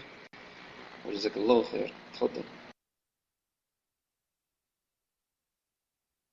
Dans la salat, ni hors salat, quand on baille, on ne dit rien. Mais on doit faire quelque chose, pas dire. On doit mettre sa main sur sa bouche, et essayer au maximum de ne pas bailler. Au maximum, je retiens. Si maintenant je ne peux pas retenir, au moins je mets ma main devant ma bouche et j'essaie de ne pas élever ma voix. De ne pas élever ma voix. Car il y en a certains qui, quand ils baillent, tu crois qu'il y a un lion. Tu crois qu'il y a un lion qui est passé devant toi. Naam. Que Allah Ta'ala nous préserve. Il croit que c'est quelque chose de bien, comme ça, de lever sa voix quand on baille. Alors que c'est contraire à la sunna. On doit mettre sa voix, comme a dit sa main, comme a dit le prophète islam, et essayer au maximum de fermer la bouche. Taïb. Et maintenant, si on éternue, si on n'est pas dans la salat, on dit alhamdulillah. Ou bien alhamdulillah rabbil alamin. Mais, si on est dans la salat, on dit ça dans son cœur. On dit ça dans son cœur. Pas avec la voix, bi'idhnillahi ta'ala. Tfaddal.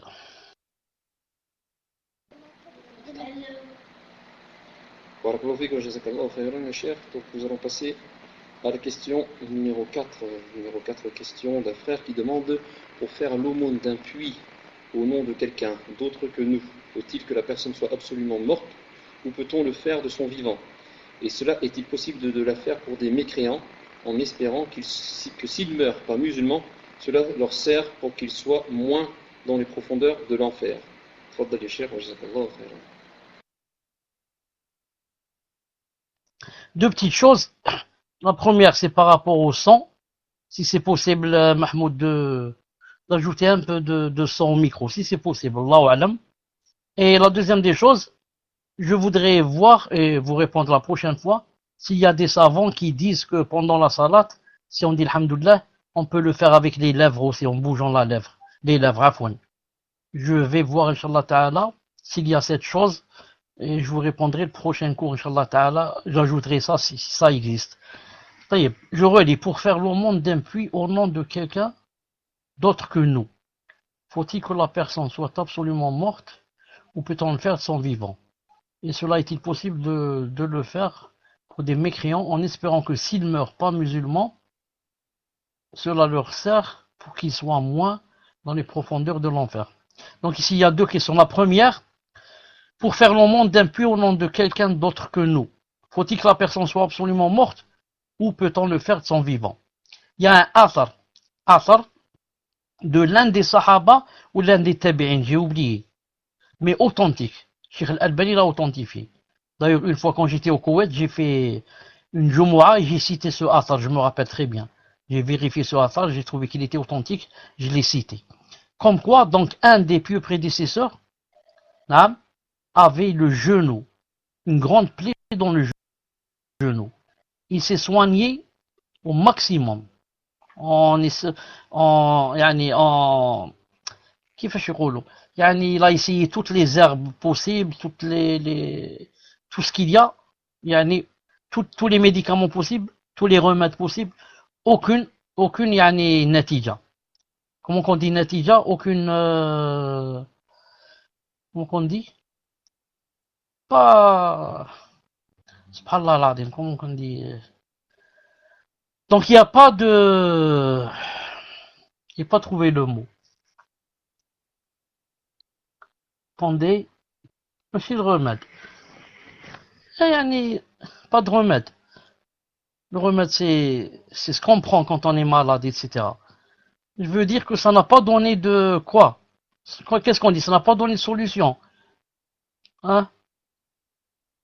Il y a un mot que je cherche, mais allez, je ne l'ai pas trouvé. Donc, ça n'a pas donné de guérison. Donc, ça n'a rien donné. Qu'est-ce qu'il a fait? Il est allé chez un savant, je ne sais qui. Il a posé la question, il lui a dit, est-ce que tu peux creuser un puits? Il a dit, oui, je peux. Il lui a dit, va dans telle petite ville, un village, ils n'ont pas d'eau, et creuse un puits là-bas, tu guériras.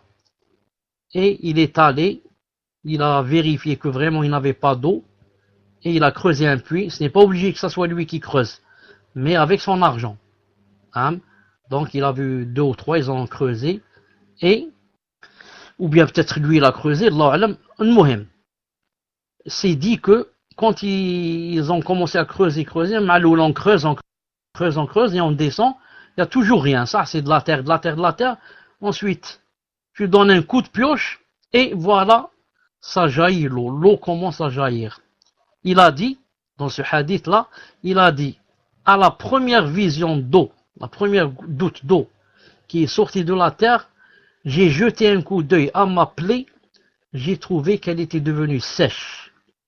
À la première goutte d'eau sortie du puits, j'ai jeté un coup d'œil, subhanallah al-azim, j'ai jeté un coup d'œil à ma plaie, j'ai trouvé qu'elle était devenue sèche, elle a séché.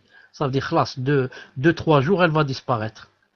Subhanallah al-azim, pour savoir que la vraie, comme a dit le prophète, la grande règle au monde, c'est quoi? C'est l'eau. Alors, creuser un puits, fissabillah, c'est vraiment, ça enlève les maladies. Ça enlève vraiment les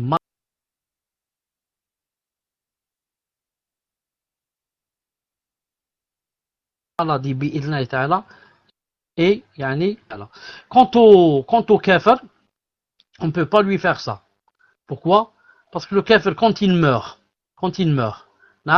ça ne lui servira à rien que tu fasses pour lui un puits, ou bien que tu construises pour lui une grande mosquée, ou bien que tu donnes tous tes biens, yani fissabillah pour lui. Ça ne lui arrivera pas. Pourquoi? Parce qu'il est mort en mécréance, qu'Allah Ta'ala, il est mort à fond en mécréance, qu'Allah Ta'ala nous préserve. Tfaddal.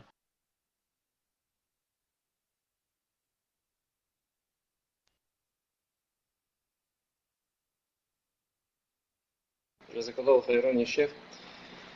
Donc nous allons passer, Inch'Allah, sur...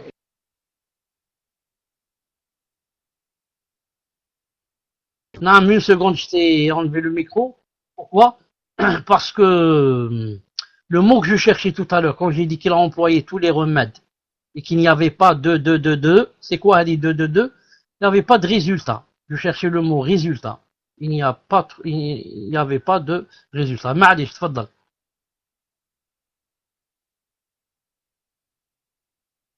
Jazakallahu khayran, ya chef. Donc nous allons passer à la cinquième question. Question qui demande qui ne raisonne pas sur la création, si j'ai bien compris. Pourtant, vous aviez dit, d'après Shir Uthaymin, que la nature de l'homme est de croire en l'existence d'Allah. est-ce que ceux qui sont cités dans le verset sont des gens qui sont orgueilleux et savent qu'Allah Azza wa Jal existe, ou alors sont-ils vraiment ignorants? Donc je vais la répéter pour que ce soit un peu plus clair. Donc j'avais une question par rapport au verset sur les athées qui ne raisonnent pas, c'est-à-dire les athées qui ne raisonnent pas sur la création d'Allah Azza wa Jal. Pourtant vous aviez dit, d'après Cheikh Uthaymin, que la nature de l'homme est de croire en l'existence d'Allah. Est-ce que ceux qui sont cités dans le verset sont des gens qui sont orgueilleux et savent qu'Allah Azza wa Jal existe, ou alors sont-ils vraiment ignorants? Tfaddal ya Cheikh, wa jazakallahu khayran, j'espère que j'étais assez clair. Je ne sais pas si la personne a bien suivi, mais moi, quand j'ai dit que la nature de l'homme est de croire en l'existence d'Allah subhanahu wa ta'ala, je parlais de avant la puberté. C'est pour ça que le hadith a dit, ce sont ses parents qui le rendent juif ou masdéen ou bien chrétien. Pourquoi? Parce que, c'est à ce moment qu'on lui inculque. Maintenant, après, quand il grandit, quand il commence à prendre de l'âge, maintenant, ça dépend comment qu'il va dévier. Peut-être c'est la compagnie, peut-être c'est les chayatines, peut-être c'est avec son épouse qui va le dévier. Allahu alam. Mais quand ils sont jeunes, c'est d'abord là, quoi? C'est d'abord la responsabilité des parents, bi'idhnillah subhanahu wa ta'ala. Donc il y a des gens maintenant qui sont ce qu'on appelle nous des athées. En principe, l'athéisme, comme disent les savants, ça n'existe pas. Ils ont dit dans le monde, le premier qui l'a fait, c'était le pharaon. Alors que le pharaon, dans son cœur, reconnaissait la vérité. Naam. Quand on m'a dit Allah Ta'ala, وَجَحَدُوا بِهَا وَاسْتَيْقَنَتْهَا أَنفُسُهُمْ ظُلْمًا وَعُدُوًا. Une seconde, le verset ici, وَجَحَدُوا بِهَا. Une seconde. وَجَحَدُوا بِهَا.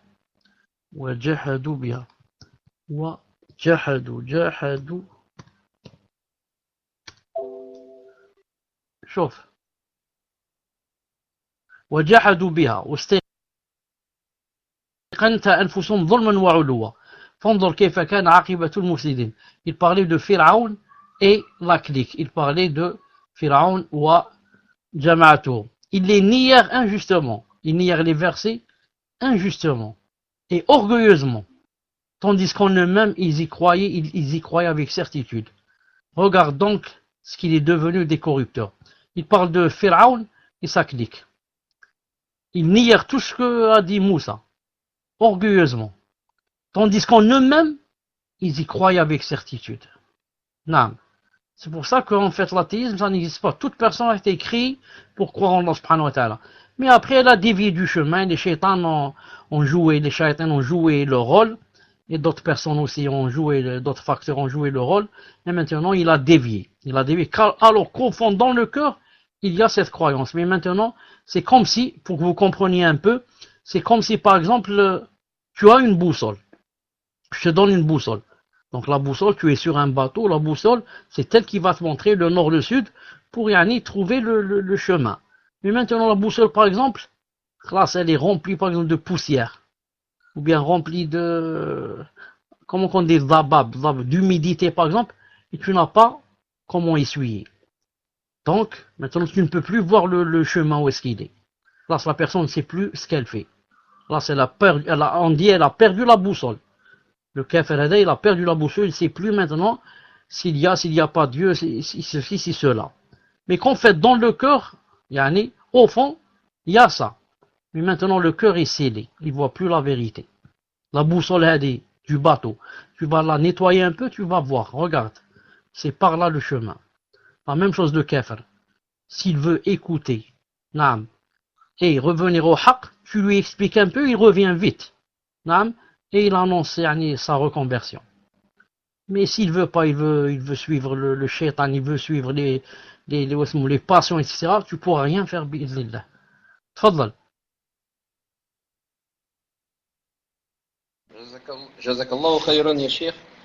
Donc nous allons passer à la sixième question. Question d'une sœur qui dit Cher qu'Allah vous préserve, je suis contente que vous ayez repris les cours, ça m'a beaucoup manqué. Ma question est quand notre foi baisse, comment atteindre le paradis dans notre cœur? Est-il vrai que si nous l'atteignons pas, nous n'aurons pas le paradis de l'au-delà? C'est une question qui se rapproche de la deuxième. Tfaddal ya Cheikh, jazakallahu khayran.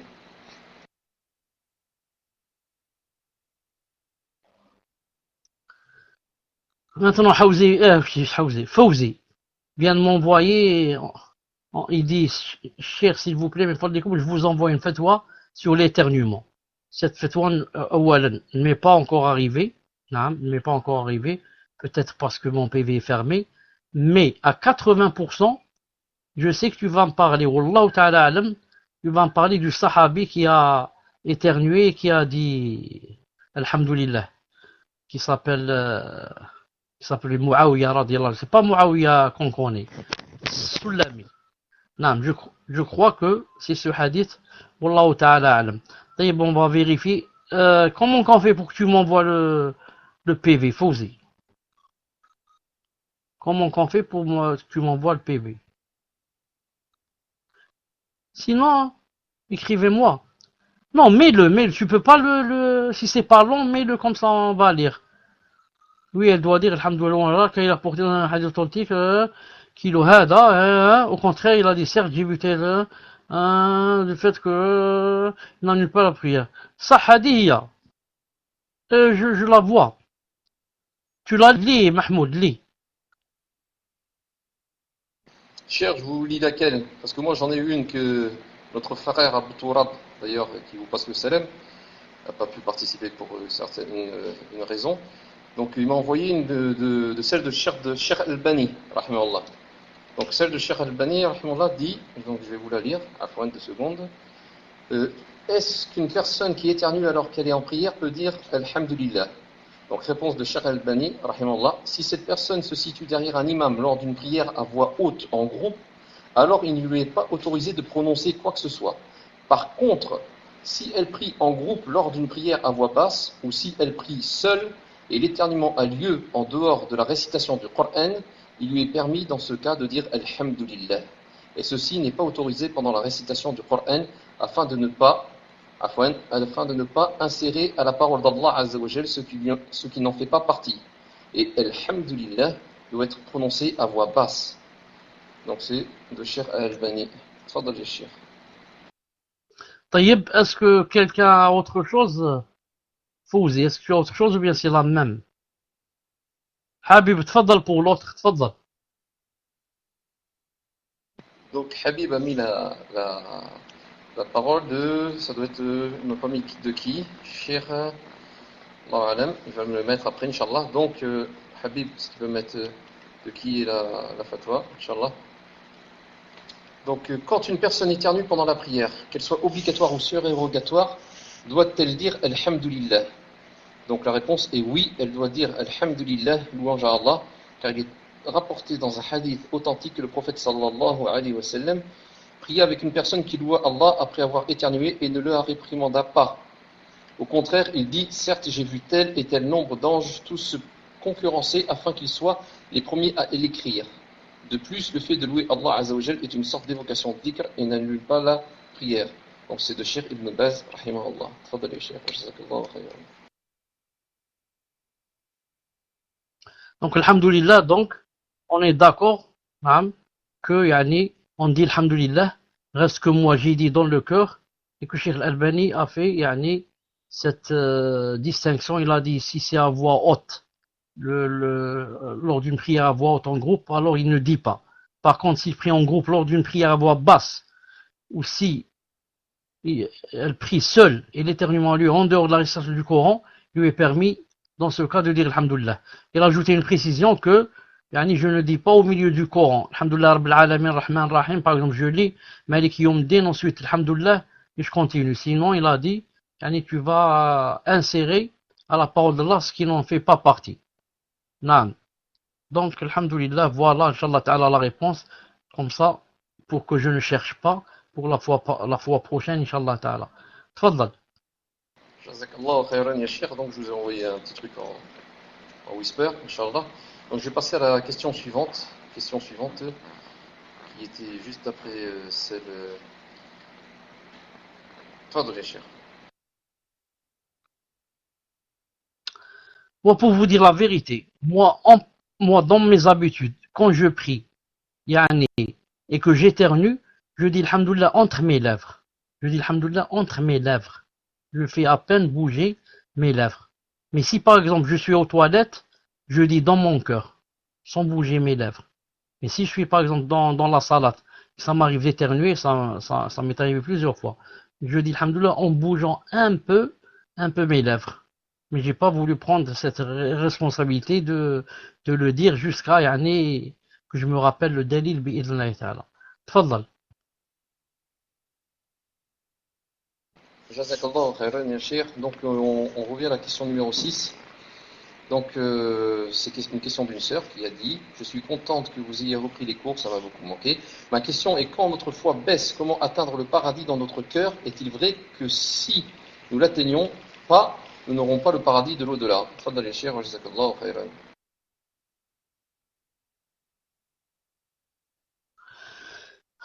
طيب. Quand notre foi baisse, comment atteindre le paradis dans notre cœur? Quand notre foi baisse, naam, on est loin du paradis du cœur. Au contraire, on a l'enfer du cœur.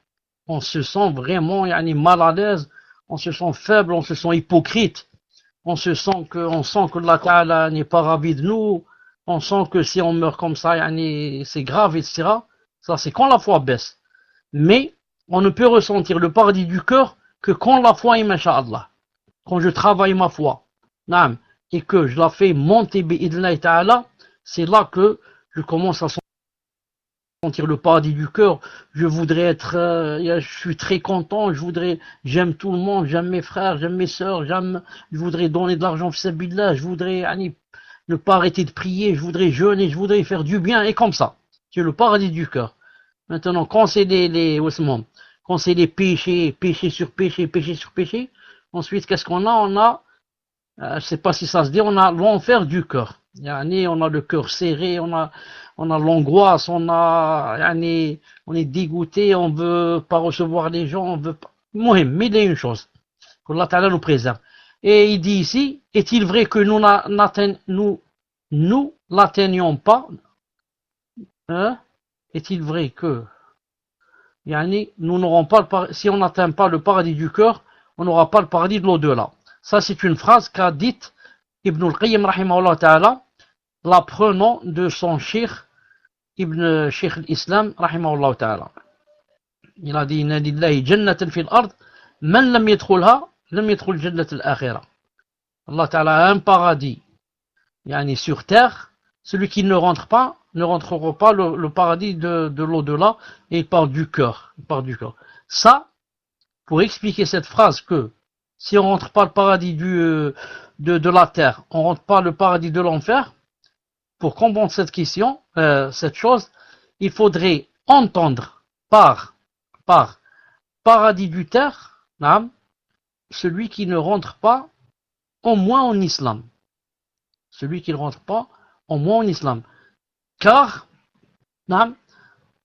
c'est pas possible, par exemple, pour un kafir, par exemple, s'ils sont ici, qu'il est dans le paradis ou là, qu'il va aller, quand il va mourir, il va aller au paradis. Et c'est pas possible aussi pour un croyant qui avait la foi faible et il est mort sur le tawhid, qu'on va dire de lui, il va pas aller au paradis. Non. Peut-être qu'il va pas aller au paradis directement.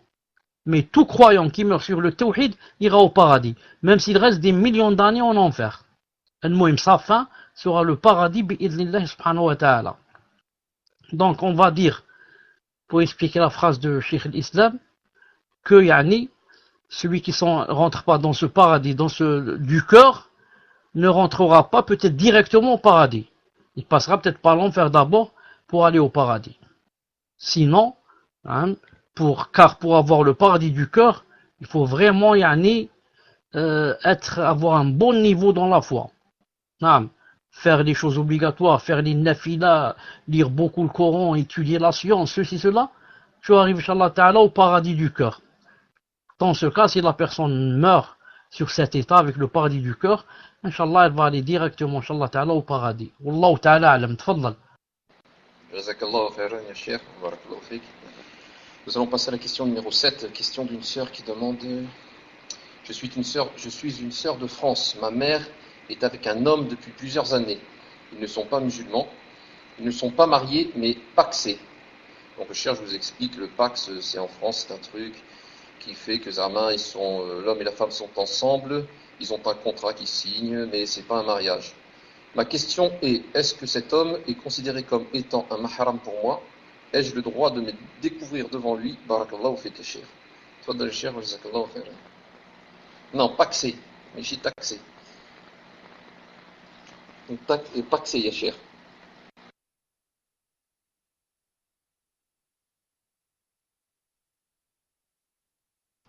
Est-ce que vous m'entendez?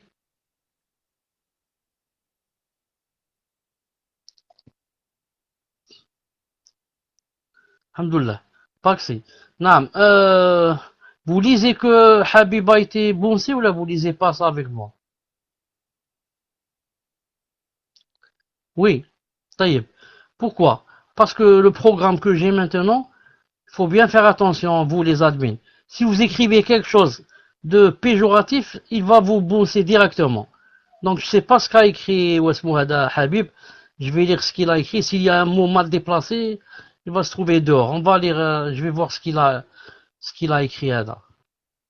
Le pacte civil, solidarité, Pax, c'est un contrat entre deux personnes majeures de sexes différents de même sexe. Le mot sexe, non, sûrement le mot sexe, à cause de ce mot, donc il a été jeté dehors alors qu'il n'a rien fait, le pauvre. Donc, comment qu'on fait maintenant pour le faire rentrer de nouveau? Comment qu'on fait pour le faire rentrer de nouveau? Parce qu'il ne peut pas rentrer, je crois. Il n'est pas encore revenu, hein? Débloque-le si tu peux. Ça lui apprendra à dire des mots mal placés. Ça lui apprendra à dire des mots mal placés. Il peut rentrer, alhamdoulilah. Donc, la prochaine fois, attention à ce que vous dites, ce que vous écrivez. Répète la question, c'était quoi la question?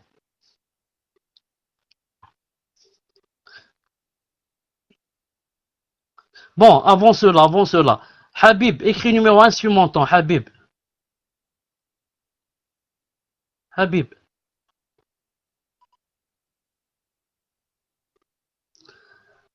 On attend Habib pour voir s'il est là. Habib, alhamdoulilah, c'est pas lui, Mahmoud. Habib, est-ce que tu es là?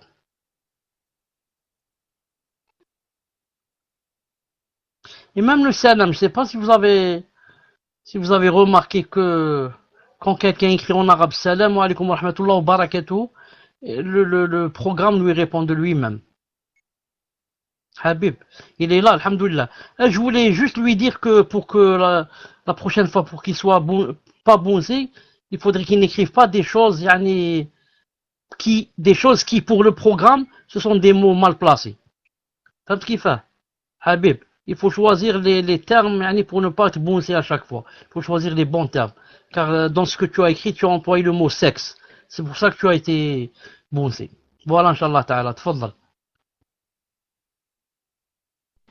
Naam, jazakallahu khairan ya cheikh. Donc nous allons passer à Afwan, je sais même plus où j'en suis. Donc cher, non, c'était à vous, hein, c'était à vous de répondre par rapport au Pax. Donc je vous relis. Donc la question, je vais la relire. Donc la sœur dit, je suis une sœur de France, ma mère est avec un homme depuis plusieurs années, ils ne sont pas musulmans, ils ne sont pas mariés mais paxés. Ma question est, est-ce que cet homme est considéré comme étant un haram pour moi? Ai-je le droit de me découvrir devant lui? Barakallahu fikum. Donc si Habib peut mettre la définition de pax, barakallahu fik. Tfadali cheikh. Donc, je dis, cet homme n'est pas un mahram. Pour être un mahram, hein, il faut quoi? Il faut qu'il soit marié avec notre mère pour qu'il devienne le beau-père. Donc, et quand on le rencontre, on le rencontre, on ne doit pas être yani, joyeux devant lui. On doit lui montrer, même à notre mère, qu'on n'est pas d'accord ce qu'elle est en train de faire.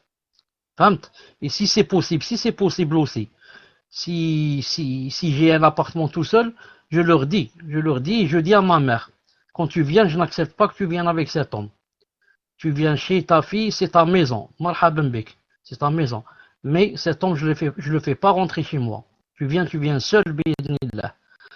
Et je te donne le double de la clé. Je te donne le double de la clé. C'est pour te dire que c'est ta maison. Fais ce que tu veux et habite avec moi.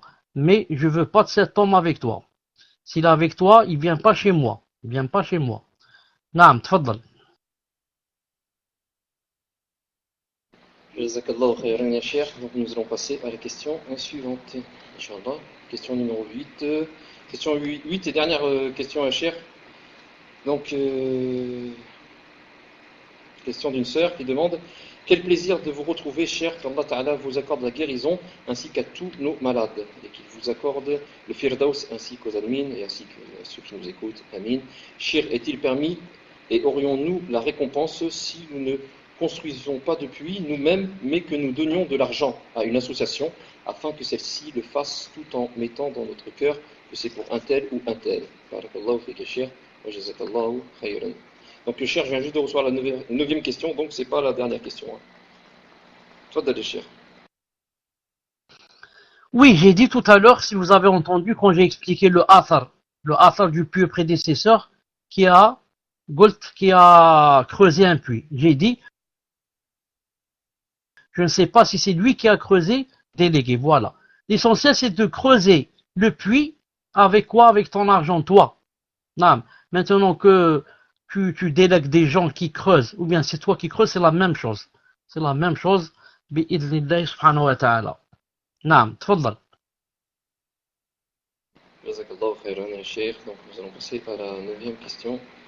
Question d'une sœur qui demande qu'Allah Azza wa Jalla vous préserve et vous récompense. Ma question est: une personne qui a été guidée à l'islam, puis son cœur se scelle à cause des péchés, donc son cœur s'est scellé par rapport aux péchés, à cause des péchés, elle pense être victime d'un sortilège, afouane, car ce qui lui est arrivé est dur à vivre. Elle ne ressent plus la foi dans son cœur est dur, que doit-elle faire? Donc elle ne ressent plus la foi, son cœur est dur, que doit-elle faire?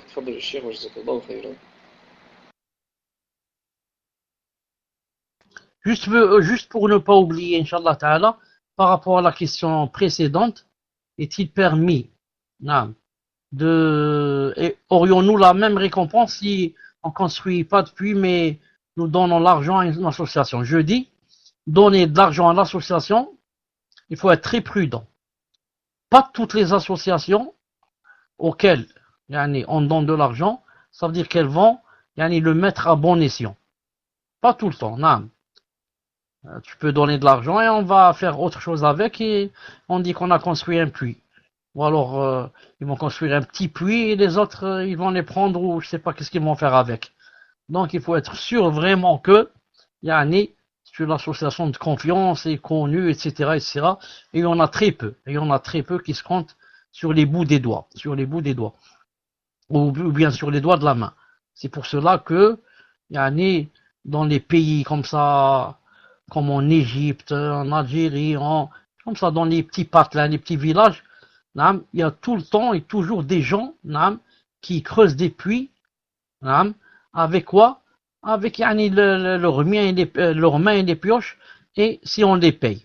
Si on les paye. C'est pour cela que, de préférence, c'est de trouver des gens à qui on donne de l'argent pour qu'ils creusent le puits. Comme ça, je peux vérifier de moi-même que ça, ils ont creusé le puits, je l'ai vu de mes propres yeux. Ta'ala. Taïb. Tfadal. Jazakallahu khairan ya Cheikh. Donc la question qui était la 9e, donc c'est l'avant-dernière question, Inch'Allah. Donc la sœur dit une personne qui a été guidée à l'islam, puis son cœur s'est scellé à cause des péchés. Elle pense être victime d'un sortilège car ce qui lui est arrivé est dur à vivre. Elle ne ressent plus la foi, son cœur est dur, que doit-elle faire? Donc cette sœur reconnaît que maintenant elle a la foi faible et reconnaît aussi que c'est à cause des péchés. Elle a dit il s'est scellé à cause des péchés. Je lui dis, le fait déjà de reconnaître que j'ai fait des péchés et que je mérite quoi? Que je mérite la punition. Ici et dans l'au-delà. C'est déjà une bonne œuvre. Cette chose que l'on ressent dans le cœur, que je regrette par exemple, ce regret que j'ai dans le cœur, c'est déjà, masha'Allah, c'est une bonne œuvre. Parce qu'une personne peut faire des péchés et dire je m'en fous. Même si tu lui fais le rappel, tu lui dis, regarde ce que tu fais, taqillah, et ceci, tu dis, elle s'en fout, elle dit non, moi je veux vivre ma vie, moi je veux profiter. D'ailleurs, je veux pas entendre de tes rappels, laisse-moi tranquille. Donc il y a une grande différence entre celui qui ressent déjà de la peine dans son cœur, il a le cœur gros, et qui ressent même de l'angoisse pour avoir fait des péchés, etc., et celui qui s'en fout. Al-Muhim. La deuxième des choses, et avec laquelle je vais terminer, je dis à cette sœur, sache, toi et tout le monde, ceux qui m'entendent, que il n'y a pas quelque chose de fatal comme ça, mon cœur est scellé, donc c'est trop tard pour moi, je vais mourir comme ça, je vais aller en enfer. Il n'y a pas ça, alhamdoulilah, en islam. Non. Il y a quoi? Il y a toute personne qui fait des fautes, qui se remplit de péchés, qui se remplit de shirk, pas seulement qui veut revenir vers Allah, Allah revient vers elle. Dans un hadith Qudsi authentique, il a dit, si la personne vient envers moi, yani, en tâtonnant, moi je viens envers elle en courant. Si elle avance d'un empan, j'avance d'un bras ou quelque chose comme ça. C'est un hadith authentique où c'est Allah subhanahu wa ta'ala qui parle. Donc je dis à cette personne, Ahmadillah Azzawajal, dis alhamdulillah que tu es encore toujours vivante, que tu n'es pas morte comme ça, avec un cœur scellé plein de péchés. Tu es vivante, tu entends, tu es là avec nous dans le cours, tu veux le bien, tu veux te corriger, tu regrettes ce que tu as fait. Alors maintenant, la personne décide. Elle fait deux choses. Elle demande à Allah Ta'ala de l'aide. Car si Allah Ta'ala n'aide pas une personne, bien sûr, elle ne peut rien faire. On a cité tout à l'heure le verset. Elle demande à l'aide d'Allah subhanahu wa ta'ala et elle décide. Pourquoi décider? Ça ne veut pas dire je demande à Allah Ta'ala de l'aide et je vais m'endormir. Je vais dire demain quand je me réveille, je vais trouver la foi, masha'Allah, je vais trouver le paradis de mon cœur. C'est pas vrai. Tu décides, tu fais des efforts. Des efforts. Je me lève la nuit pour prier. Je jeûne tel et tel jour. Je donne un peu d'argent que j'ai de côté, je prends une part, je la donne fils billah. J'arrête la compagnie de X, Y et Z. Je ne parle plus avec eux ou avec elles. Je coupe. Si je veux vraiment revenir vers Allah Ta'ala. Je coupe les liens. Je ne peux pas rester avec quelqu'un qui va vers la débauche, alors moi, je veux aller vers Allah Ta'ala. Ça ne marche pas. Si je le suis, ça veut dire qu'il va m'emmener à la débauche. Donc j'arrête la compagnie. La mauvaise compagnie, c'est très important. Aucune personne dans le monde n'a pu être vraiment sur la vraie voie, tout en étant avec une mauvaise compagnie. Ça ne peut pas marcher. La mauvaise compagnie a une influence sur toi. Tôt ou tard, elle te fera tomber dans le panneau. Donc, comme j'ai dit, je fais des efforts, je prends des sabab, et Allah Ta'ala, comme il a dit dans le Coran, si Allah Ta'ala sait dans vos cœurs du bien, il vous donne du bien. Dès que Allah subhanahu wa ta'ala te voit bouger, juste un peu, tu bouges un peu, il commence à t'ouvrir les portes de la miséricorde, les portes de sa rahma, et les portes de son paradis terrestre. Alhamdoulilah, c'est une ni'ma d'Allah subhanahu wa ta'ala. Toute personne qui veut, Allah Ta'ala l'aide. Donc, Orti, tant qu'il n'est pas trop tard, tant que tu es toujours vivante, les portes sont ouvertes, fais des doigts et tawakkal à Allah subhanahu wa ta'ala. Et prends une décision ferme que je dois, Inch'Allah Ta'ala, me mettre sur la droiture. Je dois, bi'idhnillah Ta'ala, arrêter ce que je suis en train de faire, comme folie et comme suivre mes passions et jusqu'à ce que je sais pas ce qui peut arriver, je me trouve, ils sont en train de me laver. Je suis sur le linceul et on est en train de me laver. Je suis déjà dans un quart d'heure, on va m'enterrer. Alors que tu n'as pas fait tauba, tu n'as rien fait. Tu ne pries même pas. Ni prière, ni voile, ni saum, ni zakat, ni rien. Naam. Il se trouve dans la tombe. Alors qu'il disait, je suis musulman. C'est vraiment très grave. C'est vraiment. Encore un musulman, c'est pire. Un musulman, donc toi, tu connaissais tout ça, tu l'as pas fait. L'autre moins, il est kafir, il ne savait rien de ça.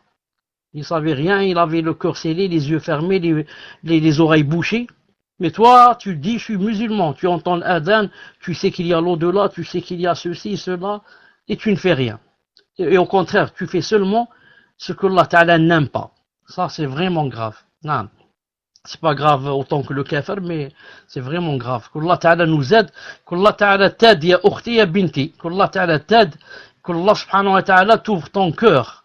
Non, qu'Allah Ta'ala raffermisse ton cœur sur la droiture. Qu'Allah Subhanahu wa Ta'ala t'ouvre ses portes de la miséricorde. Qu'Allah subhanahu wa ta'ala éloigne de toi ce sihr et cette maladie, ce sortilège bi'idnillahi ta'ala, à toi et à tous ceux qui sont présents et présentes avec nous.